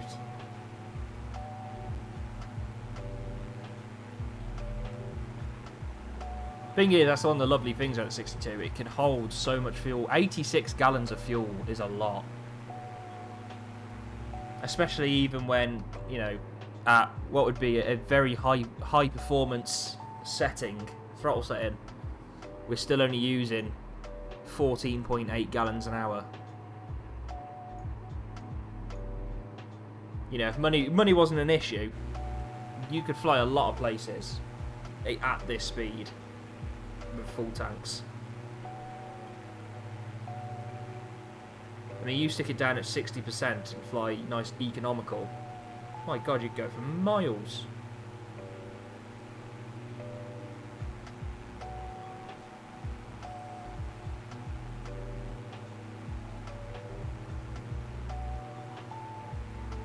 Oh, easily, yeah.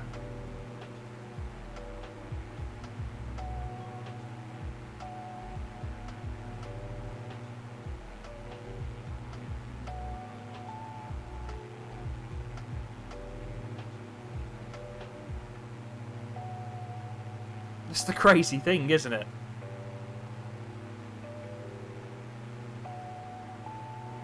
Granted, as a passenger, a Citation Mustang's probably going to be a little bit more comfortable. Just a little bit.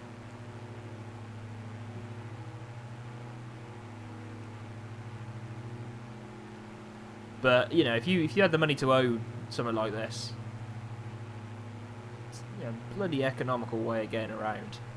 As far as aircraft go, obviously, you know.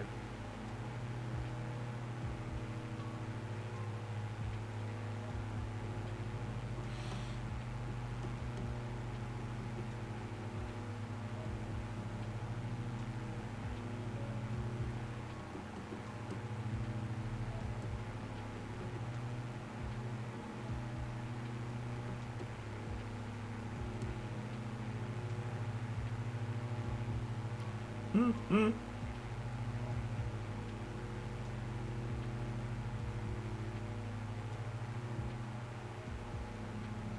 $11.67. Fucking hell.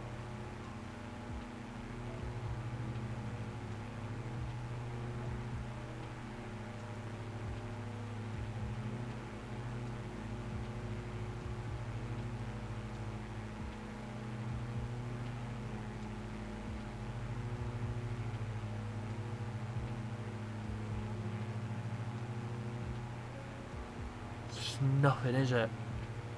11.67. Fucking hell.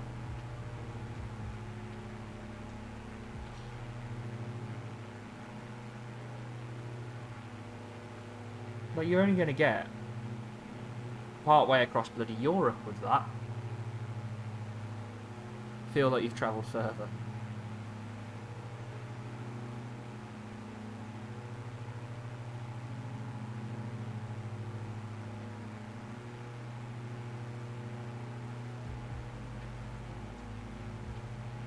Like by the time you start accounting for things like planning for alternates and, you know, stuff like that, you know, maybe a bit of extra fuel for, you know, if the weather's a bit shit, you're barely going anywhere, really, for what is a, you know, a jet.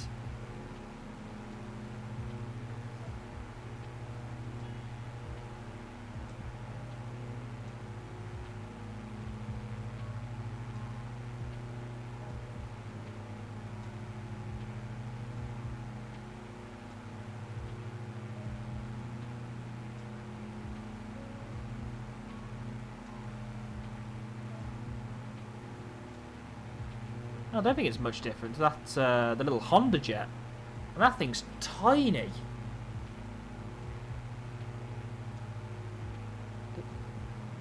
I think that's got about the same range as a Citation Mustang. But that you'd expect it in.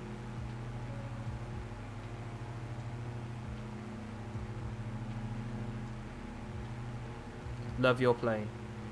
It is a good plane. It is a very good plane, Tommy.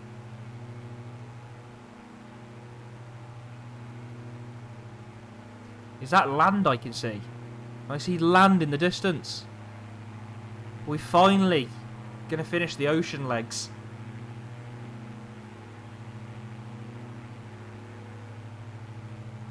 It's so nearly there.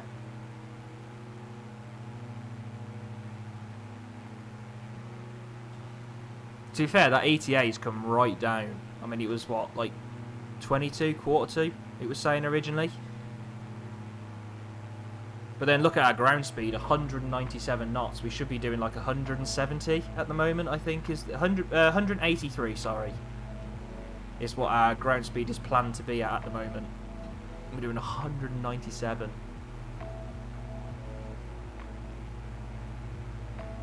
VTEC jet has 40. That's what I mean.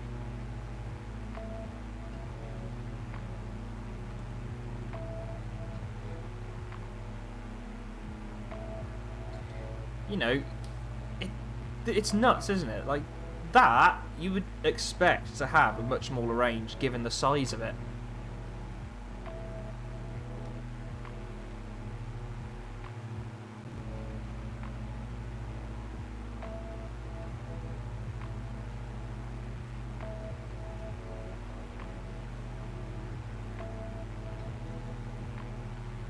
I mean, even the little Cirrus jet, that's like nearly 1100 if I remember rightly. Nearly 1100 nautical mile range.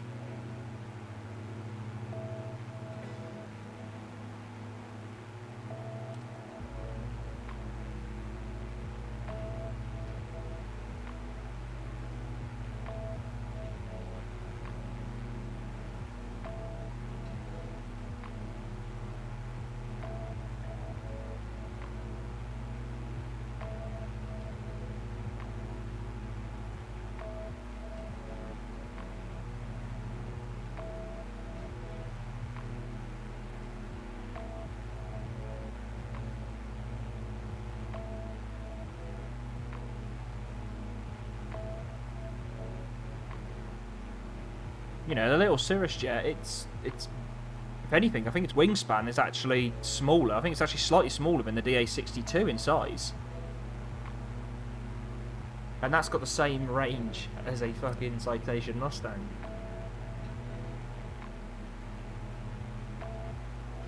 Near enough. Give or take maybe 100 miles at most. Probably not even that, about 70 miles.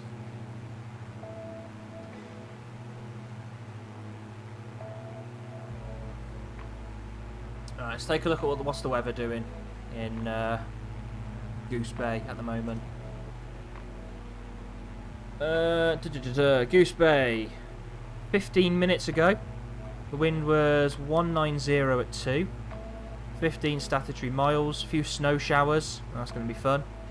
Few at 600 feet, scattered at 1400 feet, broken at 24,000 feet, -6. That's not too bad. Taft's just saying it's going to be overcast at 1200. Either way, with the approaches they've got there. Parachute jet can't keep IFR climb gradients. No, it's a weird one, isn't it? That little jet, it's kind of a someone. It's kind of aimed at. I don't know who it's aimed at. Like, kind of aimed at someone who wants a Cirrus, but wants, I don't know, like a bit more, maybe a little bit more speed and a bit more reliability.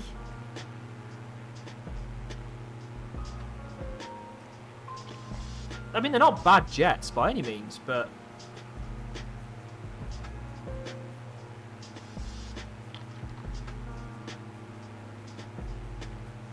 a normal PPL can fly in FAA land. Yeah, well, that's America for you, though, isn't it, really? I think that's more where it's probably aimed at, isn't it, is America. So that you sort of PPL holder. America, it kind of makes sense for some people. If you're travelling across the country a lot, to own your own plane. It's one of the only countries where it does maybe that, in places like Australia and that. Not so much in Europe, because it's quite, yeah, each country's quite little anyway, really. SR22 or DA42, any day. In a real life situation, and much as you know, as good as the SR22s are, DA42's got that second engine, and it just puts you at ease knowing you've got that second engine. True, it is going to be cheaper to run. I mean, the maintenance costs alone are going to be half, aren't they, immediately? Near enough.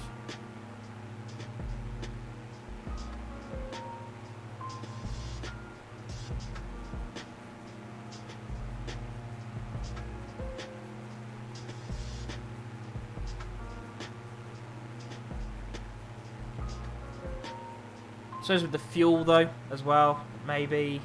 I mean, the fuel, given that it runs on avgas, doesn't it? That's the other reason for the DA42 as well, is Jet A1. It's cheaper to buy for a start, and it's more readily available.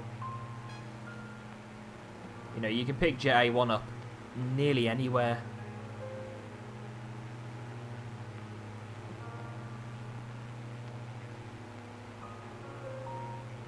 DA50 is cool, but you're going to have to ferry it just to maintain it. Yeah.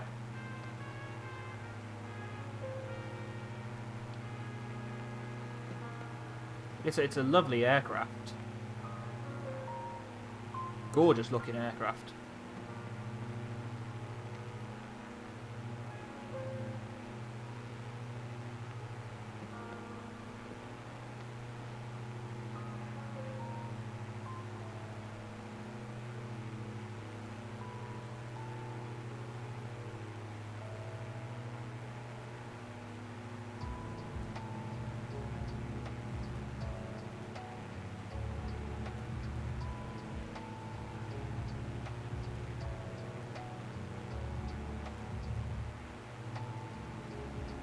I'm trying to think actually if I know anyone who does do them. I'm trying to think because there's RVL at Gloucester where I used to fly, and they do pretty much everything. But even I don't even think they would touch that, to be honest. That's just it. Yeah, it's so new and so modern that trying to find anywhere to try and maintain it. The last thing you want is to have to fly 2 or 3 hours to find someone who can just service it. You know, you want someone local and on hand, don't you?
Oh, that's this.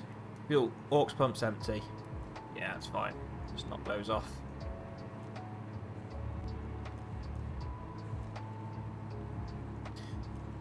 Out of interest, let's have a look. Let's see what procedures this has actually got in for Goose Bay, because it isn't the best. ILS 8, NDB 26. So we've got the RNAV for 8, 16, 26, 34. So the RNAVs are in there. The RNAVs aren't great though in Microsoft Flight Sim.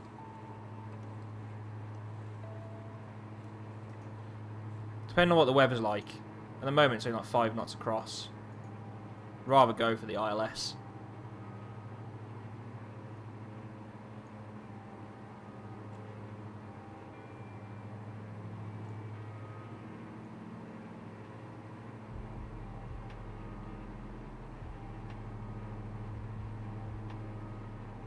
Finally, land. No VNAV at the moment. To be fair though, I don't know if that's like a... Yeah, I don't know if anything really supports VNAV in this yet. I mean, even some of the jets and stuff, and the more modern stuff, it just doesn't... Nothing seems to follow the RNAV properly.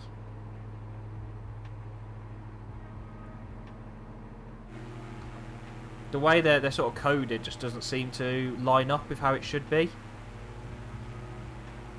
The CJ4 mod has it. I haven't tried that, you know. I'll have to give that a go. We'll see what runway we get given. If it gives us, to be fair, if it gives us like 1.6 or something, it'd be interesting to see just how well the RNAV handles.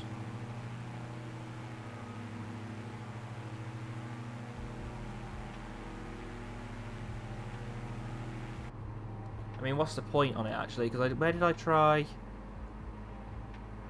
I will have to try that. I might try that later on tonight. Once the stream's finished, I might give it a go. I have interest. What points does it have? If I went, say, let's go. RNAV 1.6. What points does it give me? Bogdy Dev Cavill. Runway 16, where's my chart gone?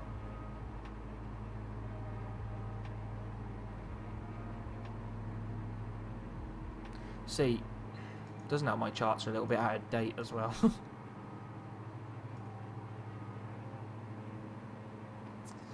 ILS, not ILS, RNAV for 1.6. You can have the autopilot fly LNAV and use VS. Like, up to a point, it kind of works just having the approach mode turn on and follow it, but it just doesn't... Obviously, that only works right up, you know, for that sort of final approach.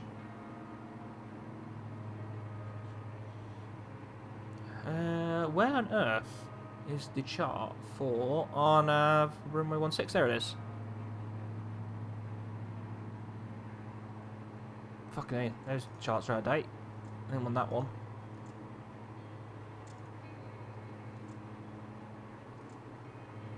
Annoyingly, my charts for work don't have Goose Bay on them. They used to. Because we used to do a flight to New York in the winter. RNAV runway 16. Oh no, it's that one, okay.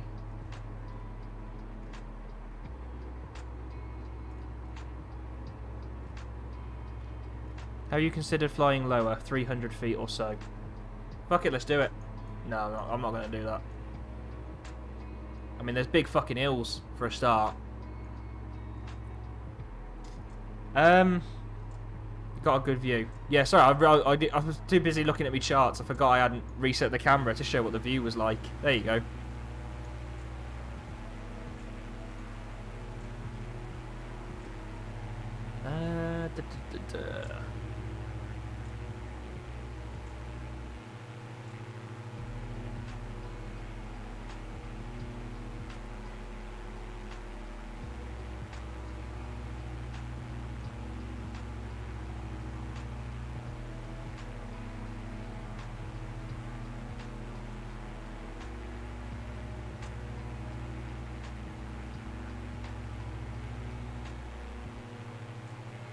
The views are pretty good, to be fair.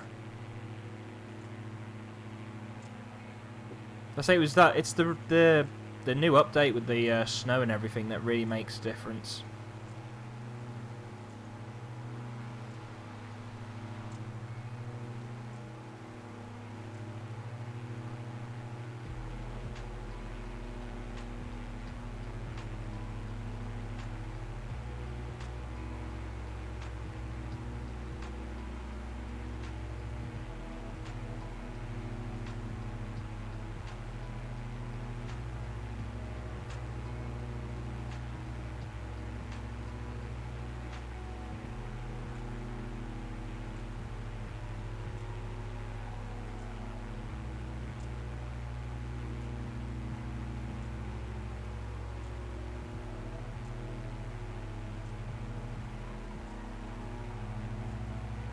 Not too far now. 40 minutes, we should be on the ground. Yeah, it doesn't help that my charts are dated 2016. So they are a little bit out of date. Only like 4.5 years.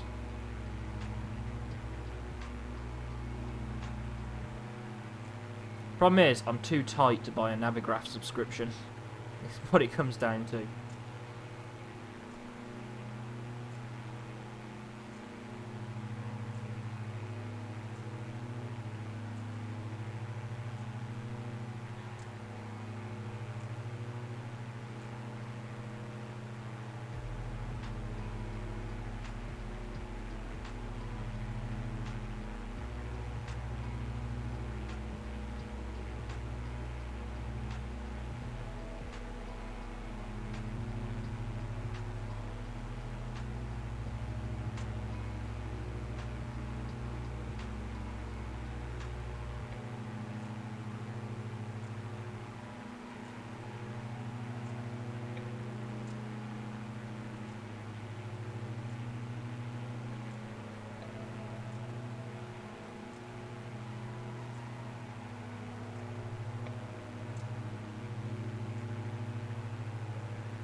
Bruce's Goose Bay.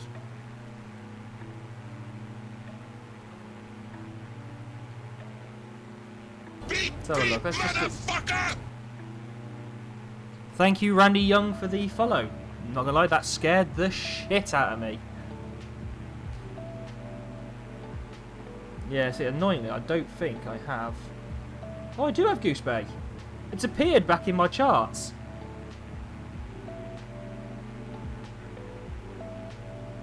And they've disappeared again. What the fuck was that all about? It was there and now it's gone, and now it's back again. See, I would put the charts up on stream, but unfortunately they're on my work's iPad. And I don't think that it'd be... They pay a lot of money for a subscription to get all these charts and stuff, obviously, because they're legit ones.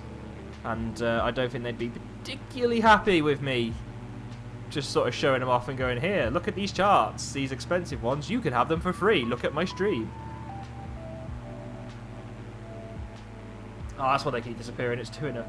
Haven't updated it for, ooh, I don't know, 3 months now?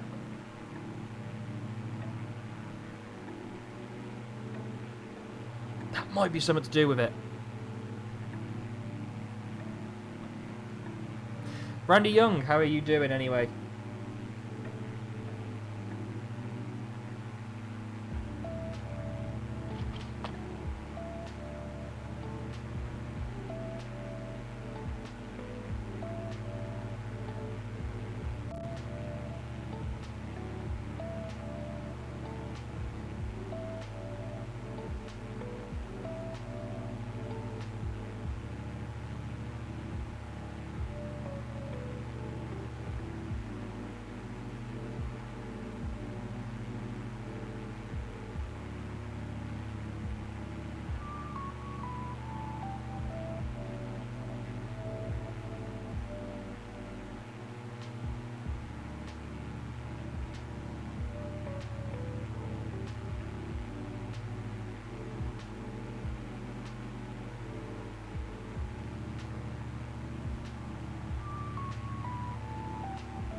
Also, Solar Rocket, thank you very much. I've just got your Discord message for the Twitch extension for Flight Sim Tracker. I'll definitely get that set up for the next one. And hopefully people will be able to actually see where we are then, rather than me having to try and tell you. I wanted to get like a little map or something down in the bottom corner, but we was trying to find a decent overlay that would sort of link properly and do that. The best I can do at the moment is give you like the VFR map. If we do that, that's about as good as I can give you at the moment.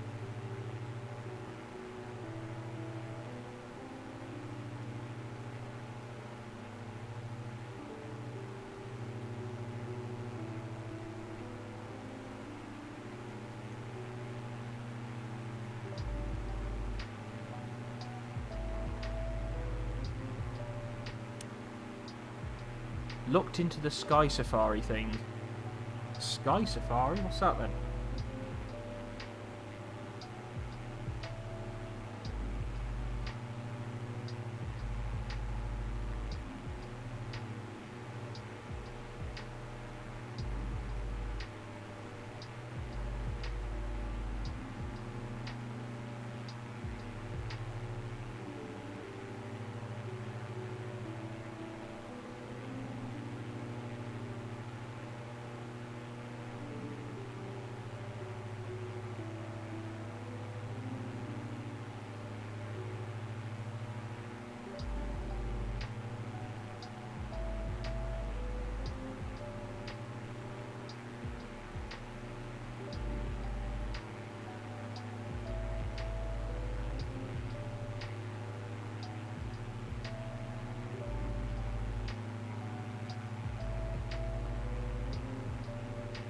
Oh yeah, the little talky things.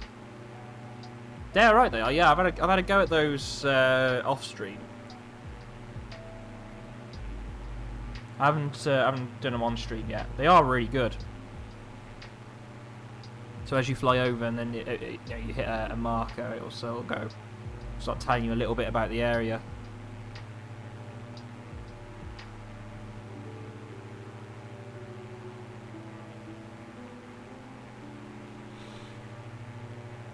Almost there.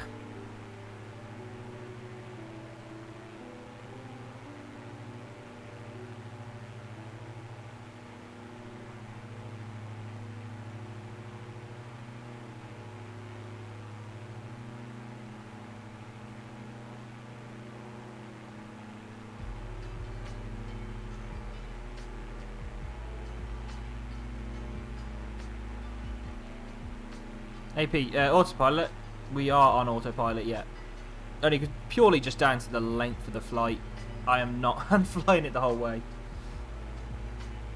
Plus the autopilot does a much better job than I would do.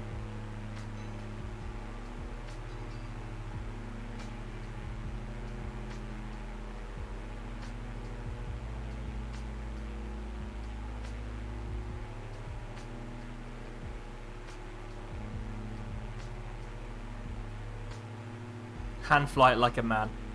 I'll hand fly the approach, don't worry. Always hand fly the approach. For a nice straight leg, there's just no point, is there? Plus I can do outside views like this. Trying to do an outside view like this whilst hand flying it, it never goes well.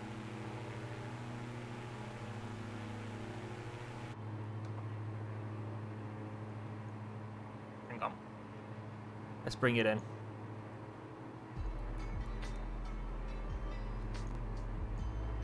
See how well the autopilot has it trimmed. There you go. So the autopilot's off, so now that's hand flying.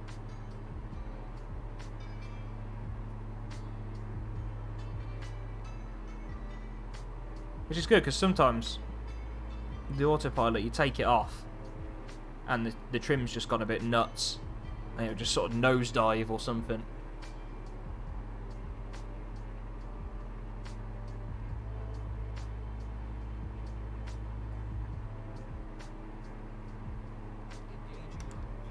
There you go. Literally no difference. Put the autopilot on and it's suddenly decided it needs to turn.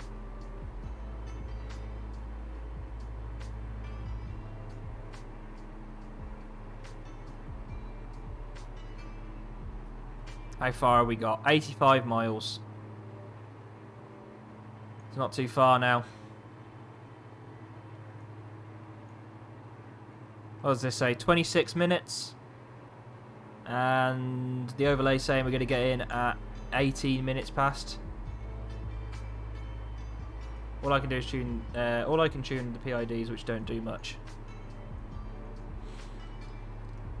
You see, it handles all right. To be fair, it's just sometimes I say it's just a Microsoft things. You take the autopilot off. It's worse when you're on approach. You'll take the autopilot off, and the trim is so far out. It'll just go whoop, and it will be gone. And you'll just fucking nosedive. You have to sort of catch it quick.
Go back to the outside view.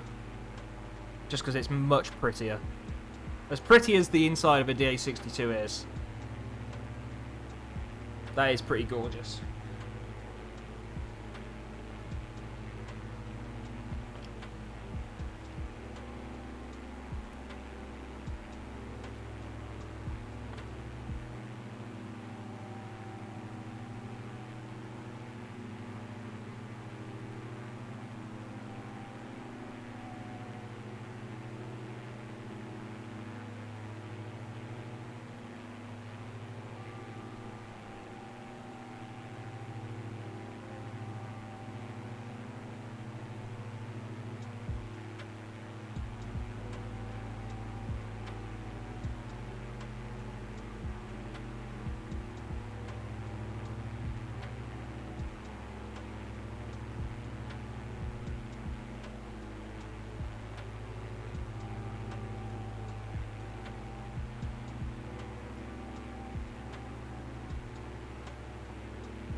There's the rivers, and that must be the start of that big lake then over there.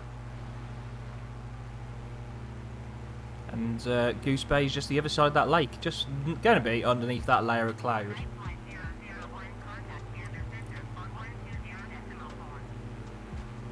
contact Gander Center on 120.4. Contact Gander Centre, right. 10.49 flight 001.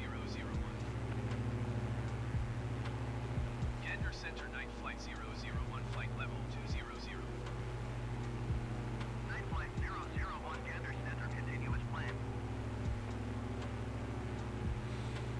We'll see how good the how good ATC it is at vectoring us in. If it's anything like the last stream, going from bloody Keflavik to I still can't pronounce it. Narsaswak, not Naraswak. Yeah. I mean, admittedly, that was an add-on airfield because that's for some reason one of the airfields that aren't in the game to begin with for some reason. Yeah, it didn't do great. It was not ideal.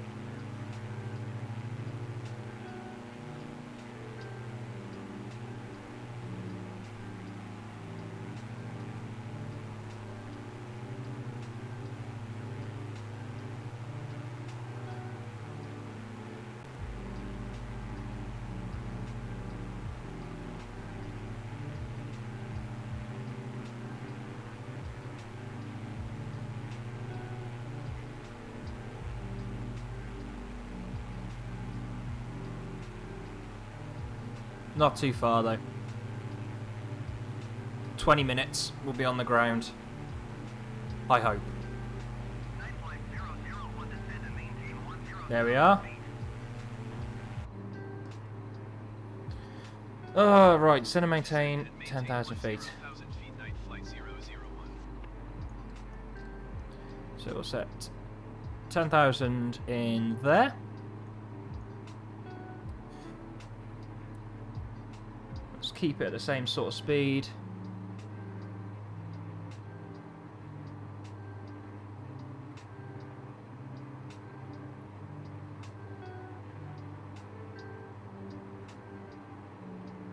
Let's bring it back to about 45%.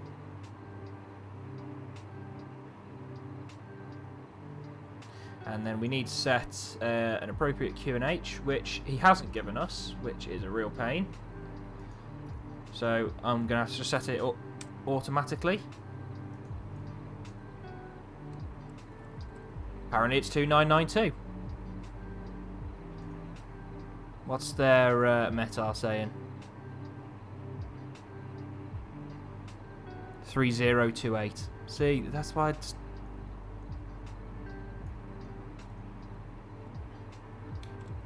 But we'll believe what the game says. Game says, well, I suppose once we get below 8, to be fair, actually, once we get below 18,000, it'll go to 0% and then complain that the mod is broken. You can't go to 0% throttle.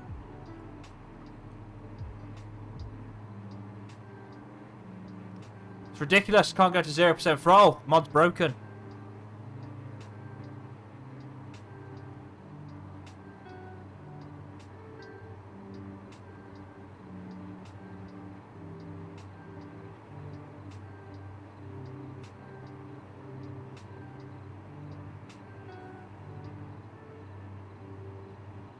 It's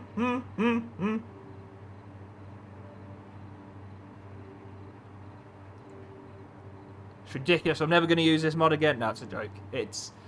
So everyone watching, get the DA62X mod made by Mr. Tommy MXR, because it's fucking flawless. It's amazing. Right, there we go. We're below 18,000. That should now... 001, you were 61 miles northeast. Descend and maintain 4,000 feet. Expect ILS Zulu runway and approach by a Yankee Romeo 25 radio 150 DMER. Clear to Yankee Romeo. Night flight 001, descend and maintain 2,800 feet. Descend and maintain 2,800 feet. Expect Right, ILS 2,800. approach by Yankee Romeo 25 radial 150 DMER. Clear to Yankee And we won. flight 001. Select approach. Oh, come on.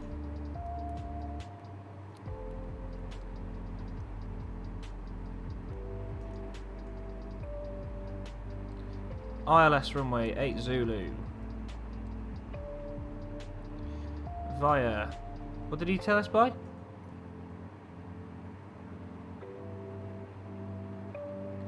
Yankee Romeo. Just bring it up on my chart. Beep, beep, motherfucker! 25 radial. Thank you, Blueku, for following. How are you doing?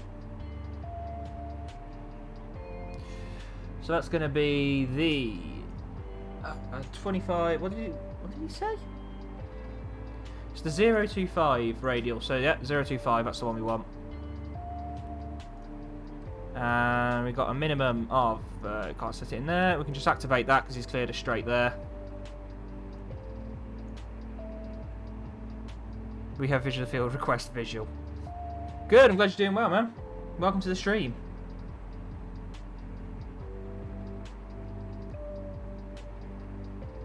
Right, is it going to let me... There we go, 3028, finally. Finally let me update the altimeter setting. So that's set in there now. I've got the chart up here, so it's chart... Well, it's 7-10, but none of you have the chart. Unless you happen to have a Lido subscription. Can you fly to Malta? I would like to do a flight to Malta one day on this. I've been to Malta a few times. Lovely airport. Lovely approach going in over the island there. Come down past Gozo and then back round. So this is effective from the 31st of December. ILS 408110.3.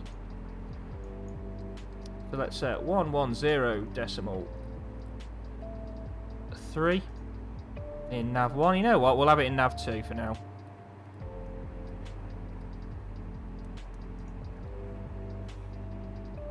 Should be India Yankee Romeo. Got uniform Yankee Romeo. Wait for that to switch round.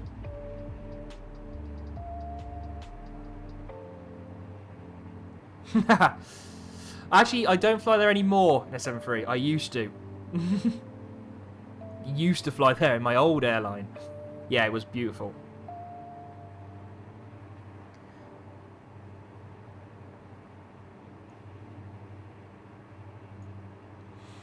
My mum actually used to live out in Malta for, well, about 10 years, I think, before I was born. We were hoping to go there last year, actually, as a holiday, me and my partner. But obviously with COVID and everything, we weren't able to. Right, so 2,800 feet is our final approach point, and for a Cat 1 DME, 360 feet is our minimums.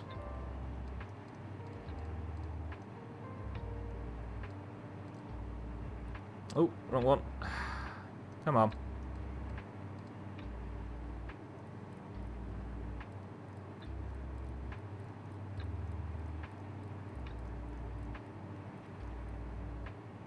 $360 feet. We got there eventually.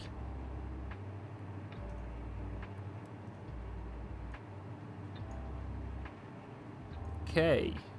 Everything's set up.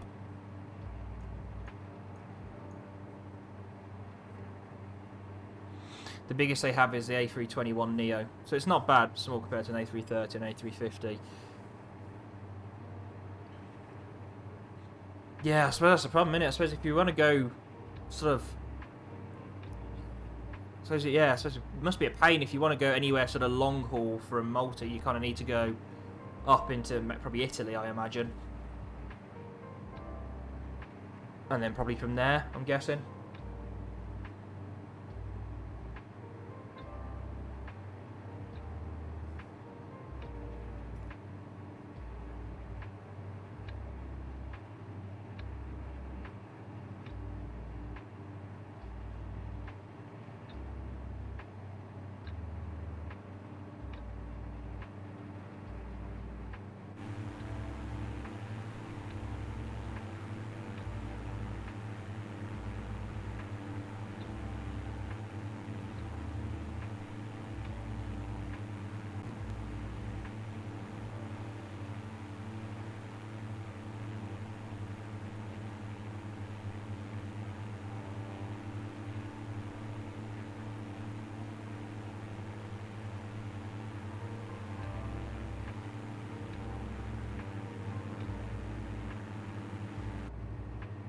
So the approach then is quite simple. We literally follow that arc all the way around to the initial fix and the final approach, which is at 2,800 feet and 9.5 miles. A nice 3-degree glide path down to the runway. If for whatever reason we do go around, we fly at heading of 076 until a minimum of 1,200 feet. Then it's a left turn to a heading of 255. We intercept the 300 300 radial from Yankee Yankee Romeo, follow that to 15 miles and then climb to 3,000 feet. So what we can do, we've got Uniform Yankee Romeo set. Let's have Yankee Yankee Romeo on standby. So we can flick over nice and quickly if we need to.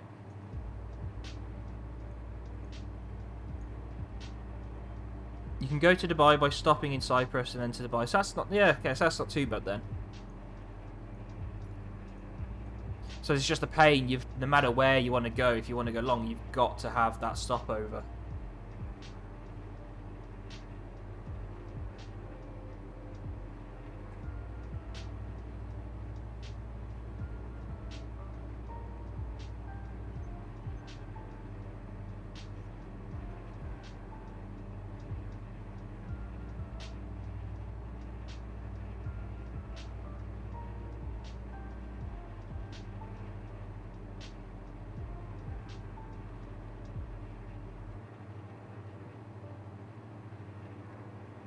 Nice little descent down this is, isn't it?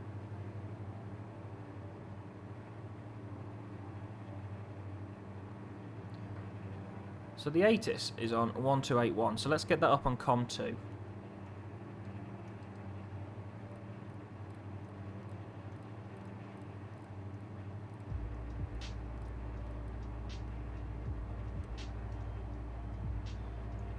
And let's have COM 2 on as well.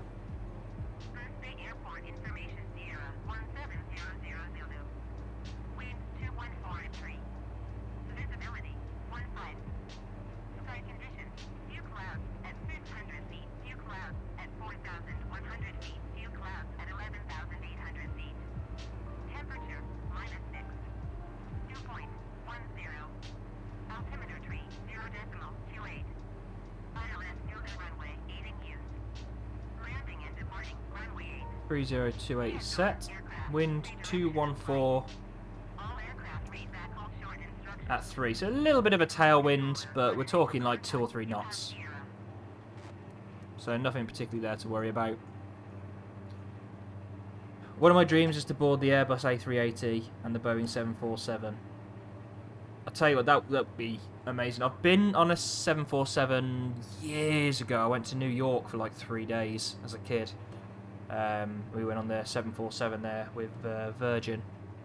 It is, I mean, admittedly, at like, you know, 8 years old or however old I was, all planes look massive, but my god, that thing was huge. But yeah, the A380. I've never been in an A380, you know. I've been on. I fly out of Birmingham, which is where I'm based with work, and we have there's an A380 that goes out of Birmingham twice a day to Dubai. And my God, you taxi past in your 7.3. You think, yeah, 7.3 is a big plane, and then you taxi past that thing, you just sort of looking up at it like, oh, wow, that's huge. Don't think I've ever been on a 7.4. Was on a DC-10 though. Bit jealous of that. DC-10's a lovely aircraft.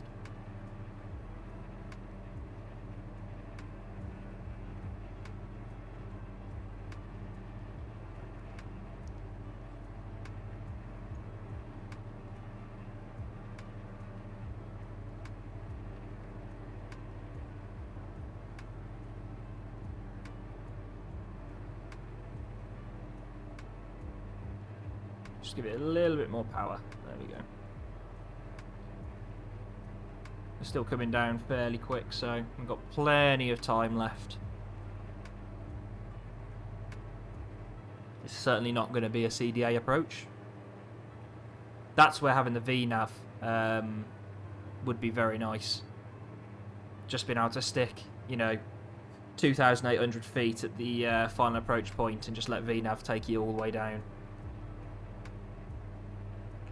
Sometimes the Antonov comes to Malta, but A380s and 747 rarely come to Malta. I've seen the Antonov as well before now. I've taxied past. I got a photo somewhere on my phone where I taxied past. That's another one. You go past it's hard to comprehend how the fuck those things fly. Like, I'm sat there going, I know how it flies, but come on, look at it.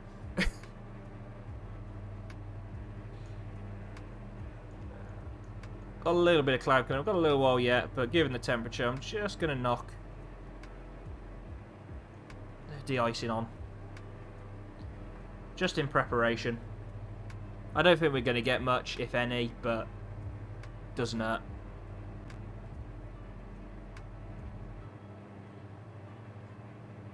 My brother was on an A380, massive. They are huge.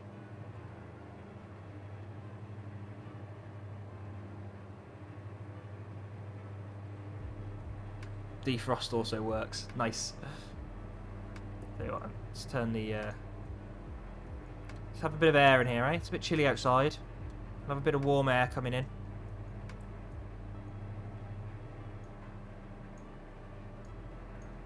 I had to play around with the windshield defrost as well. Yeah, that's is very good.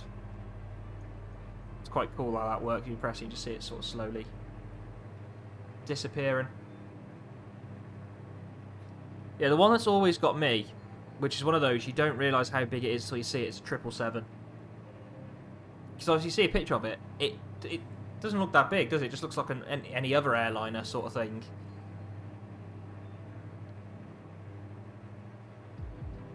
Leave it in the wrong direction, most important for the time being is that the animation shows 100%. Yeah, I suppose you're right there.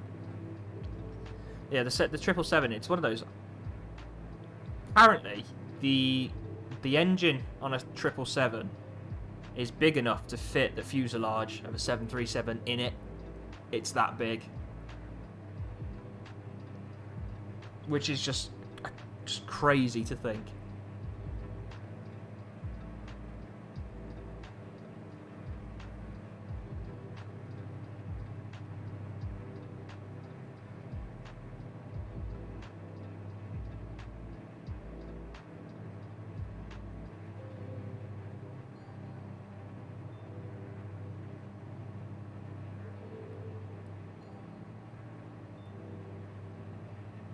Right, we're nearly there.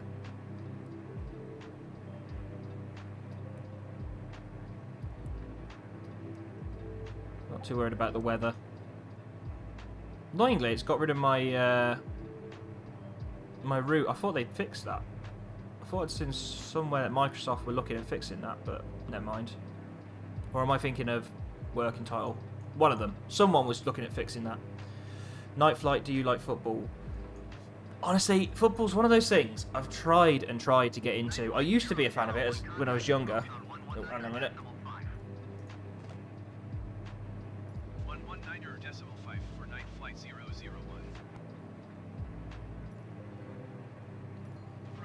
flight 001 is at 6,000 I used to be a fan of descending football. 2,800 feet.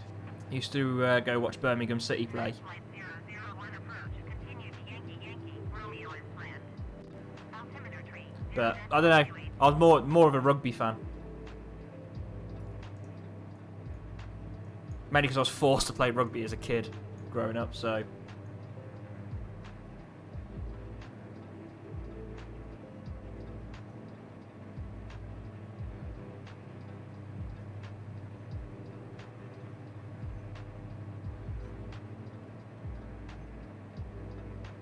Rugby's a decent sport. I like it. It's a gentleman's sport, as I was always told. Football is a man's sport, but rugby's a gentleman's sport.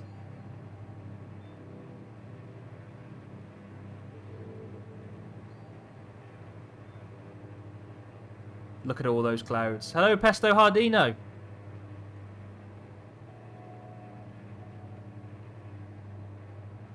They're very pretty clouds. Today, we have finally got land underneath them. I say that as we're just about to fly out over a lake. We're nearly there, though.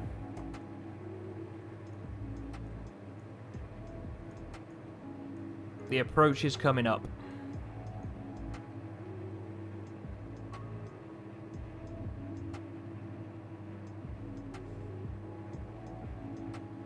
I like football the most because of the Premier League. See, football's definitely got a much bigger following, hasn't it? Like, I mean, look when the World Cup was on, how crazy the UK went over that. Nothing like that ever happens for rugby, which is a shame because it's a good sport. I've had you on during the day. Don't worry, boy. See, this will be interesting. Let's see how well it flies a DME arc. I mean, I can already see it hasn't planned it right. It's planned it as, like, straight legs all the way around. It's not going to be a nice, like, constant turn. But, it does the job. Still better than working it out manually. I don't think I can remember how to play it manually. It's like... What was it? It was like... You fly until it's... Was it 3 miles out and then turn 30 degrees? I can't remember. It's been that long since I've had to fly a manual DME arc and actually work it out and not just have it on a GPS. I genuinely don't think I could work out how to do an arc anymore. I don't have enough bits to cheer you. Oh, don't worry about it, man. Twist 10, turn 10. That's it. I tried DME arcs in the SIP for me. They're just one of those. They are like trying to sit there and go, right, okay, so yeah. You go 10 degrees up to the right, turn 10, and no, never again. Never ever would I want to do them again. The best was I fucked up the once. I was just doing a little positioning flight in a Piper Arrow from Cardiff to Gloucester, and I took off out of Cardiff. Immediately picked up ice. That was the way, like the first part, which was utter shit. The weather was shit. Had no de-icing, flew straight into a cloud, picked up a shitload of ice. I was able to climb above it, but Cardiff ATC wouldn't let me. Already shit myself at once because the gear dropped itself. I knew in that aircraft it had a little vane that stuck out the side, which when the airspeed got too low, it would automatically drop the gear to stop you doing a gear up landing. And I was flying along and I was watching my airspeed like a hawk. I looked away for 2 seconds and the gear came down. I thought, this is it. Fuck it. My airspeed's dropped that much. I'm covered in ice. I've got like an inch of ice on the wings. I thought, this is it. I'm dead. Looked at the fucking vane, had a big ball of ice on it. So obviously it had no airflow. It was a PA-28 Arrow. So it's basically like a little Warrior, but you've got retractable landing gear and constant speed prop. And so I did all that, like I dealt with all that, got through to Gloucester, asked them immediately for a descent, came screaming down, got rid of the ice, thought, right, can relax. I was like, right, I'm going to do, yeah, it's a real basic system, but it does work. And I was I was coming in to do an approach in Gloucester, and it was on it was the ILS for runway 27, and it had an 8D arc, and I didn't notice, but my my little DME readout, the bulb had gone on the one light, so it was only where I thought it said 8 miles, we were actually at 18 miles, and because I was all flustered and everything, because of obviously all the icing issues and stuff, at no point did I think just to check the GPS or use common sense and go, 8 miles to the airport, I should be able to see it. So I started doing this arc, and I was like, I'm going fucking miles out here. What on earth is going on? So I'm following this absolutely perfectly as I should. I'm doing me twist, turn. Yeah, this is all going well. But why am I so far out? I'm having to fly for a long time before doing a turn. And it didn't click, and I got ATC calling me up because they had no radar. Going, well, where are you? Like, you should be here by now. Like, you called to tell us you were doing the arc ages ago. And I couldn't work out anything. I just fucking went, yeah, I'm just going to go visual, and flew direct. And, yeah, oh my god, that was... all because of a bulb out and me being thick as shit and not checking. I ended up doing an 18D arc instead of an 8. I missed half the chat here. Where are we? I like rugby when they do international games like England versus Wales. England versus Wales is a brilliant game. I lived in Wales for a little bit when I was at uni, and I was about 10 minutes from the stadium, from the stadium there. And yeah, like, this is what got me. After the England-Wales game, I went to uni the next day wearing my England shirt, and I had people looking, like, coming out their doors. They were staring at me through their windows and coming out of their front doors. Now, if that was football, that's because they're going to fucking knife you. And so I was shitting myself. And they came and they went, your lads played a good game yesterday, well done. And I was like, oh, thank fuck. Another motorsport I like, Formula 1. Formula 1 is great. To be honest, I didn't watch too much of it this year. I couldn't get into it. I tried this year. Every other year, yeah, I absolutely love it. I struggled this year. I think it's because it was a bit all over the place, wasn't it? Wait, are you a pilot? I am. I am a 737 pilot. I fly 737-800. Been flying that now for about 2 or 3 years.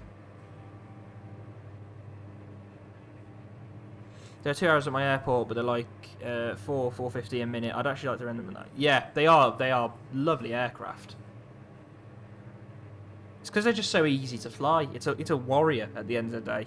It's a Warrior, but a bit faster. It's the retractable landing gear as well. Like when you first learn to fly, and obviously you fly in something like a Warrior. I did all my training in a PA-28 Warrior. It's got fixed landing gear. So first time you get onto an aircraft that has retractable landing gear, oh, it's nice. It just, you feel like a proper pilot. Then and gear up. I got 4 people in a 172. He was like 70 kilo and the girls were like 50 kilo each. Even still, you're probably right on the limit, aren't you there? 5 kilo under max takeoff. Ooh. Yeah, I've done stupid shit like that as well, and sort of gone, like, been massively overweight. But you've just sort of gone, yeah, well, he weighs 60 kilos and he weighs 60 kilos. Let's ignore the fact he's a fat bastard and quite clearly weighs like 150. We'll ignore that, but he's definitely weighs 60 kilos. There we go. We can get all 4 of us in a Warrior now. And also, whilst we're at it, let's just fill the tanks to max.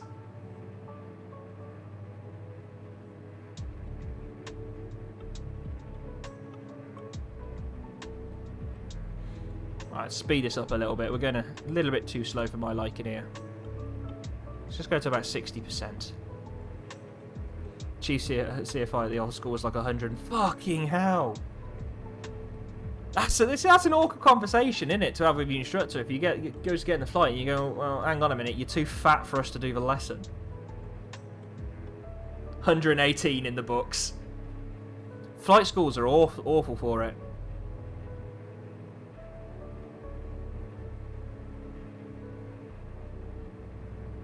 I know. They're the worst for it. The chief CFIs are the worst. I am young, under 20 years, but I don't hate if I learn driving a plane. You should do it. Honestly, even if you only literally go for a test, go for a trial flight. Go for it, man. Have a go at flying a plane. You'll love it. It's a feeling you don't get anywhere else. Right, where are we? Where's the airport? It's over there somewhere.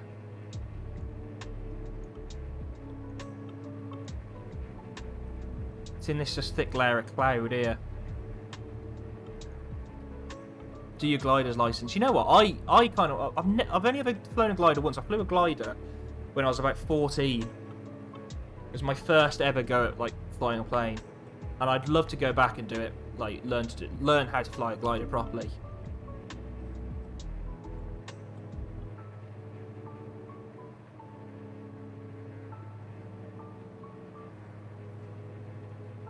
It's still doing this weird thing, isn't it? I can't work out whether these are supposed to be there. Ever since the last update, it does this weird thing where, like, you get random lumps coming. I'm going, by the looks of it, these are supposed to be there. Those two spiky bits over there, I'm not sure, but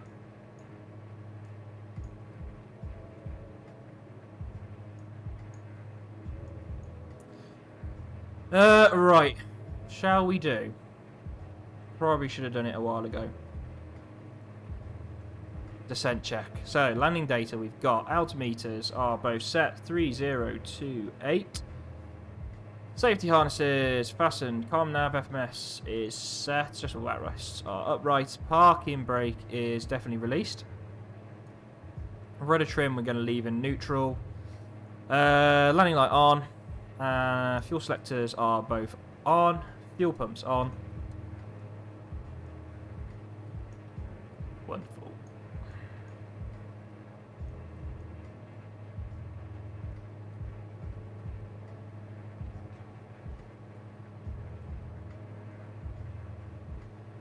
We're getting there. I think there is an alphabet for pilots or words, something like that. Yeah, so you've got your phonetic alphabet.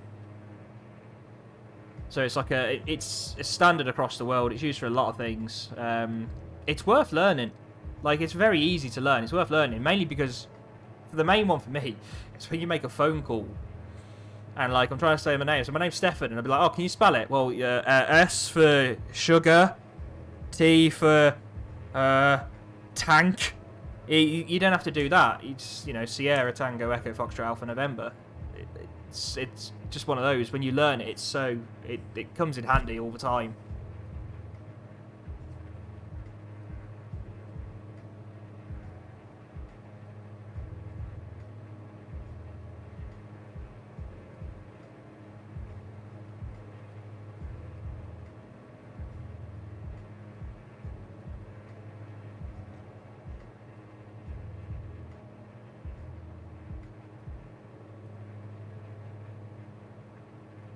The Austrian phonetic alphabet. I've got to be honest, I've never even heard of the Austrian phonetic alphabet. Have a look.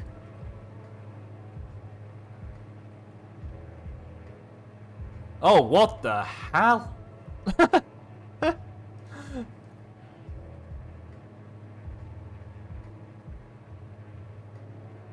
So we got... Oh, God. Anton, Eger, Berta, says... Oh, my God, yeah, that's...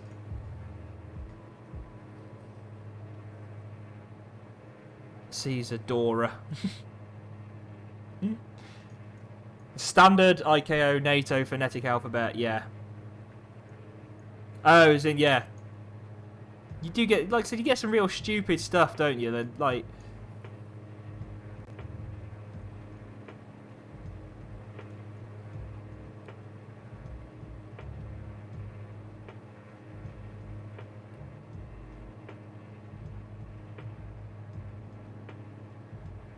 Like I said, it's like S for sugar, T for Tommy, E for...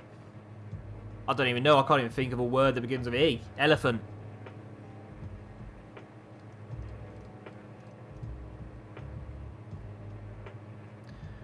So look, has this fixed itself? The sync. No, okay, the syncing the heading bug is 180 degrees off by the looks of it. Yeah, that seems to be a flight sim issue, because that seems to...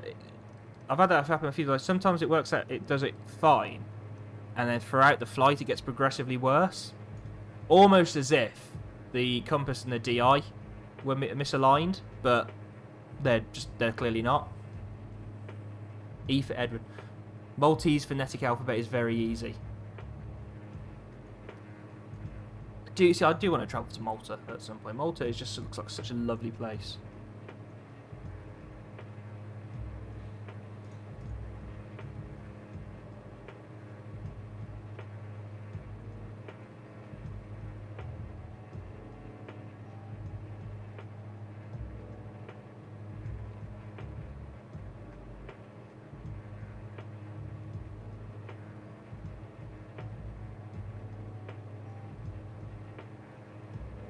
I've got friends that live in, is it like Salima? Is it? I don't know if I'm sorry if I'm pronouncing that completely wrong. But I think something like Salima or something like that. Oh, there we go. We are lined up. Night flight 001 kilo 11 miles, southwest of Gloucester. Arm the approach. Tower on 119 decimal 11 inbound on the approach. Tower on 119 decimal 19 flight 001. Right. Let's bring the speed back and the throttle back. Gooseby Tower night flight 00110 miles southwest inbound ILS Zulu runway 8 approach. Night flight 001 Gooseby Tower. Glide slopes captured. Cleared ILS Zulu runway. Let's get the gear down. Altimeter tree 0.27 wind Let's get the first stage of flaps down. Cleared ILS Zulu runway 8 approach night flight 001. That is just, I mean, it's miles off the localizer, isn't it, that?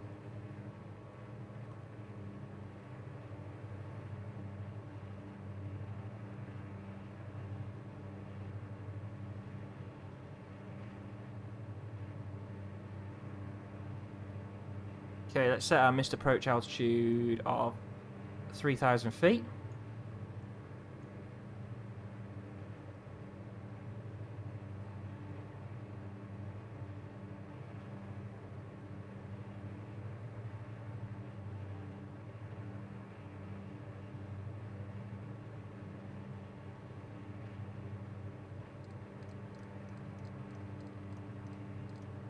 Let's sink the heading bug.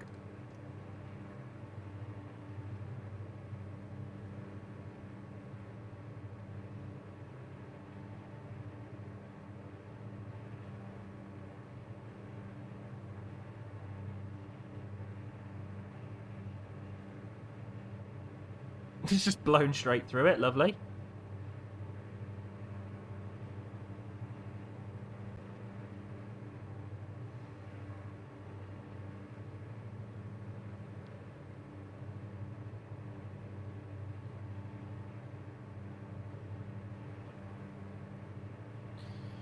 Okay, so let's just check. We've got 3 greens. We've got takeoff flaps.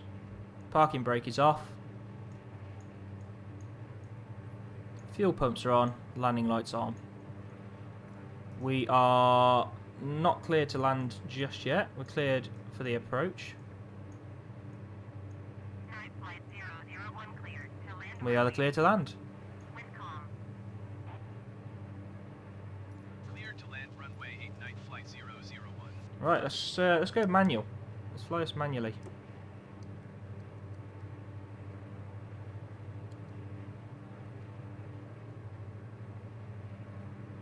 Oh, that's stuttering, isn't it?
Oh, my controls are so, every time I do this, I sit there going, oh, my controls are so sensitive.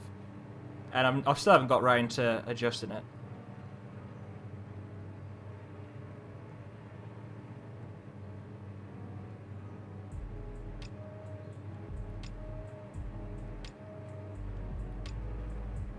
Well, we can see the lights.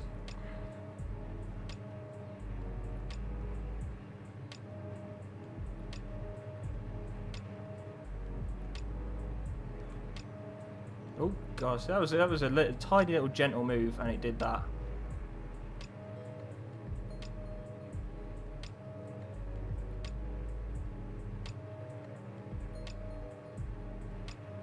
Let's go final stage of flaps. Nope. I'm going to stick at takeoff flaps before, rather than go to thingy. Because of the ice, I'm sticking at takeoff flaps, not landing flaps.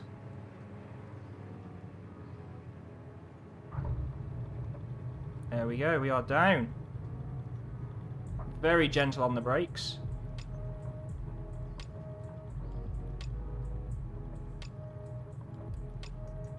For a second there, I was going to go to landing flaps, but no, not with that ice.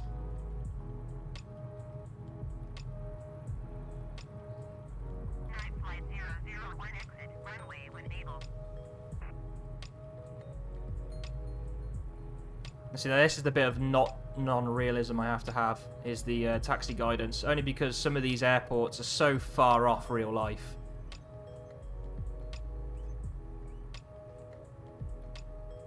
That you have no choice but to go for these, go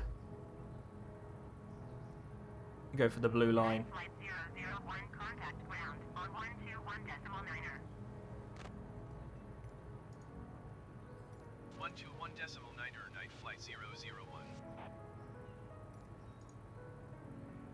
Goose Bay ground, night flight 001, request taxi to parking. Night flight 001 taxi to general aviation parking using taxiway Alpha.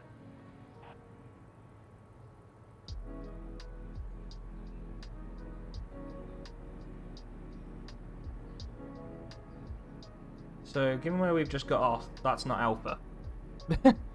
But, okay. Alright, let's bring up the after landing checklist. Oh, my bad, foot. Yeah, I heard. General aviation parking using taxiway Alpha, night flight 001. So the Peter heat, that can go off now, we don't need that on. Flaps can go up. Fuel pumps off. And we'll keep both lights on. Just with the snow and that. Make ourselves as visible as possible. Alright, so have a look for the chat then, because I missed half the chat there.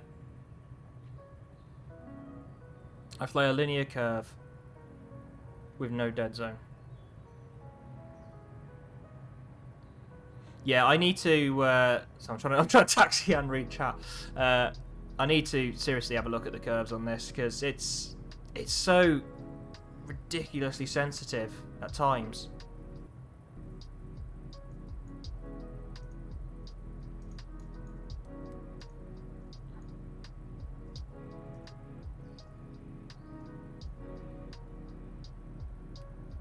Once had an option to work with Lufthansa because they have their own hangars in Malta and be an engineer on the planes. More like study. Okay, I actually studied as an aircraft engineer at university. Originally, that's what I was going to do before I trained to be a pilot. Was engineer.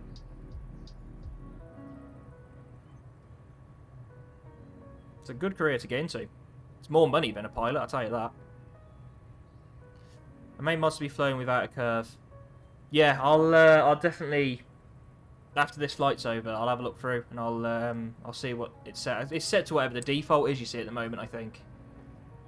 But the main one for me is the rudder pedals. Like those definitely need. You go down the runway and the slightest little movement of rudder pedals, you're fucking off the side of the runway somewhere.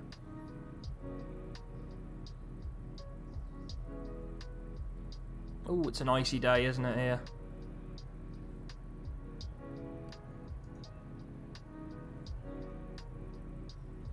Let's just keep that windscreen a little bit clear so we can see where we're going.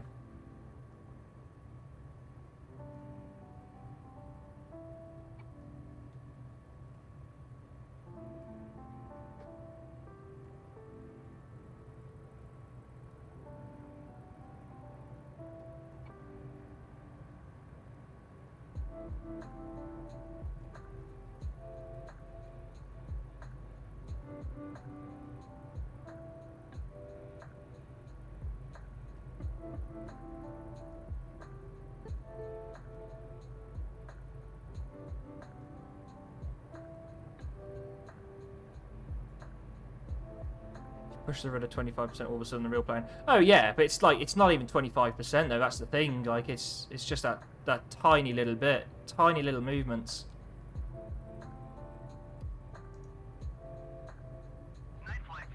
There's no force translated. I can see the other traffic.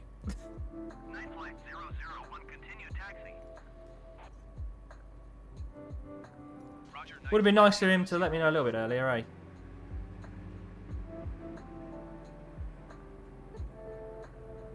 Might have been going a little bit quick there as well, but we'll ignore that.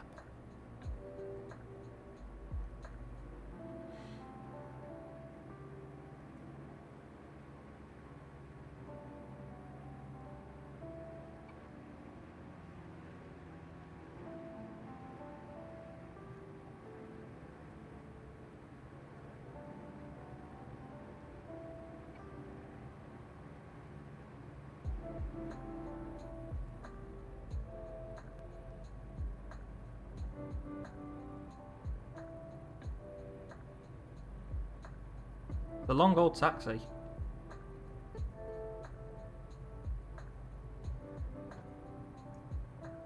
But there we go. That's the last sort of ocean crossing I'm going to need to do for this flight. So from here on, it's just down into the States. I think the next one is probably going to take us down to Maine, maybe. And then from Maine down to New York, probably Newark, I think. Be an interesting one to go for.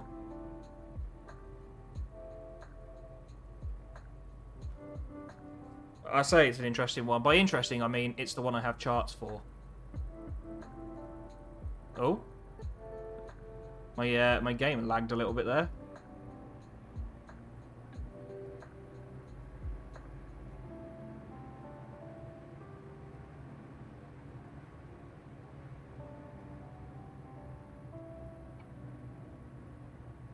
It's another very snowy, very icy DA62 parked up there.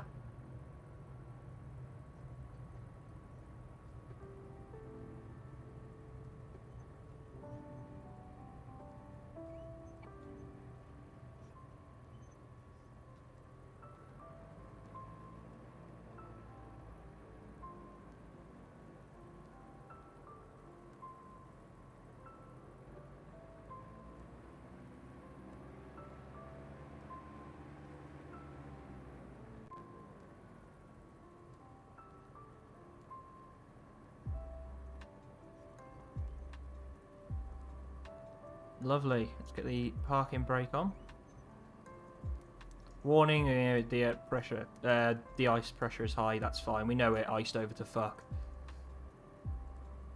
There is a mode on Flight Simulator X that you can control the radar of an airport. I don't know if you can do the same in this game. I don't think there is. You know, gotta be honest. Right, should we do the parking check? So, parking brake is set. The power levers, max 10% for 1 minute. That's fine. I've got the timer going anyway. The ELT is not activated. The engine... We'll turn the lights off as well, blinding people. Engine system page is checked. Everything's in the green. Everything's in the green. And in fuel, time in service noted. 30 hours exactly. How much fuel we had left? So 26 gallons of fuel left. Right, avionics master. Off. Electrical consumers except strobe. It's only really the position lights, isn't it? Oh, and the anti-ice. That can go off now. Wonderful. Let's turn FADEC off as well. Right, engine masters. That's that one off. That's that one off. And then strobe and electric master off. But there we go. Flight complete. That is the biggest leg done. Let's have a look at the. Let's have a look then. Look at the gallon used.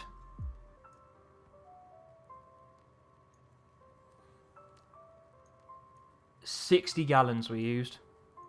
So that's going to be. Hang on a minute. 25.9, 60.2. Oh, my phone's off.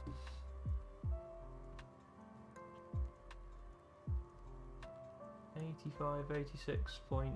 Yeah, that's alright.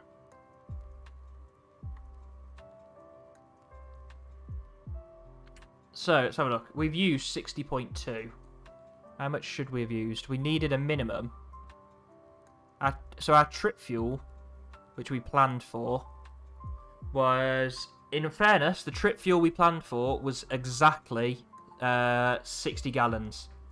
60. So taxi fuel 1.2, trip fuel 60. So 61.2 plus our contingency and final reserve gave us the 69.8. So we're actually the max is 86.4.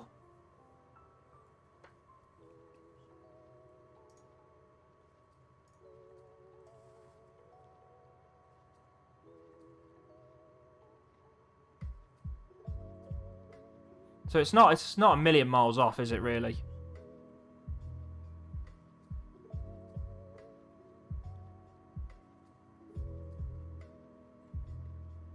.3 off. Which, given how long a flight that was, I don't think it was too bad, really.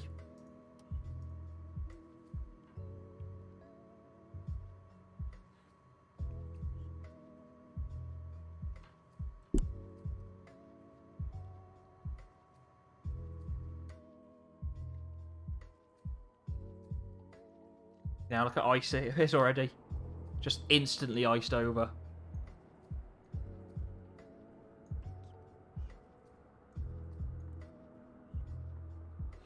The scripts I have can skip. I've noticed it skip.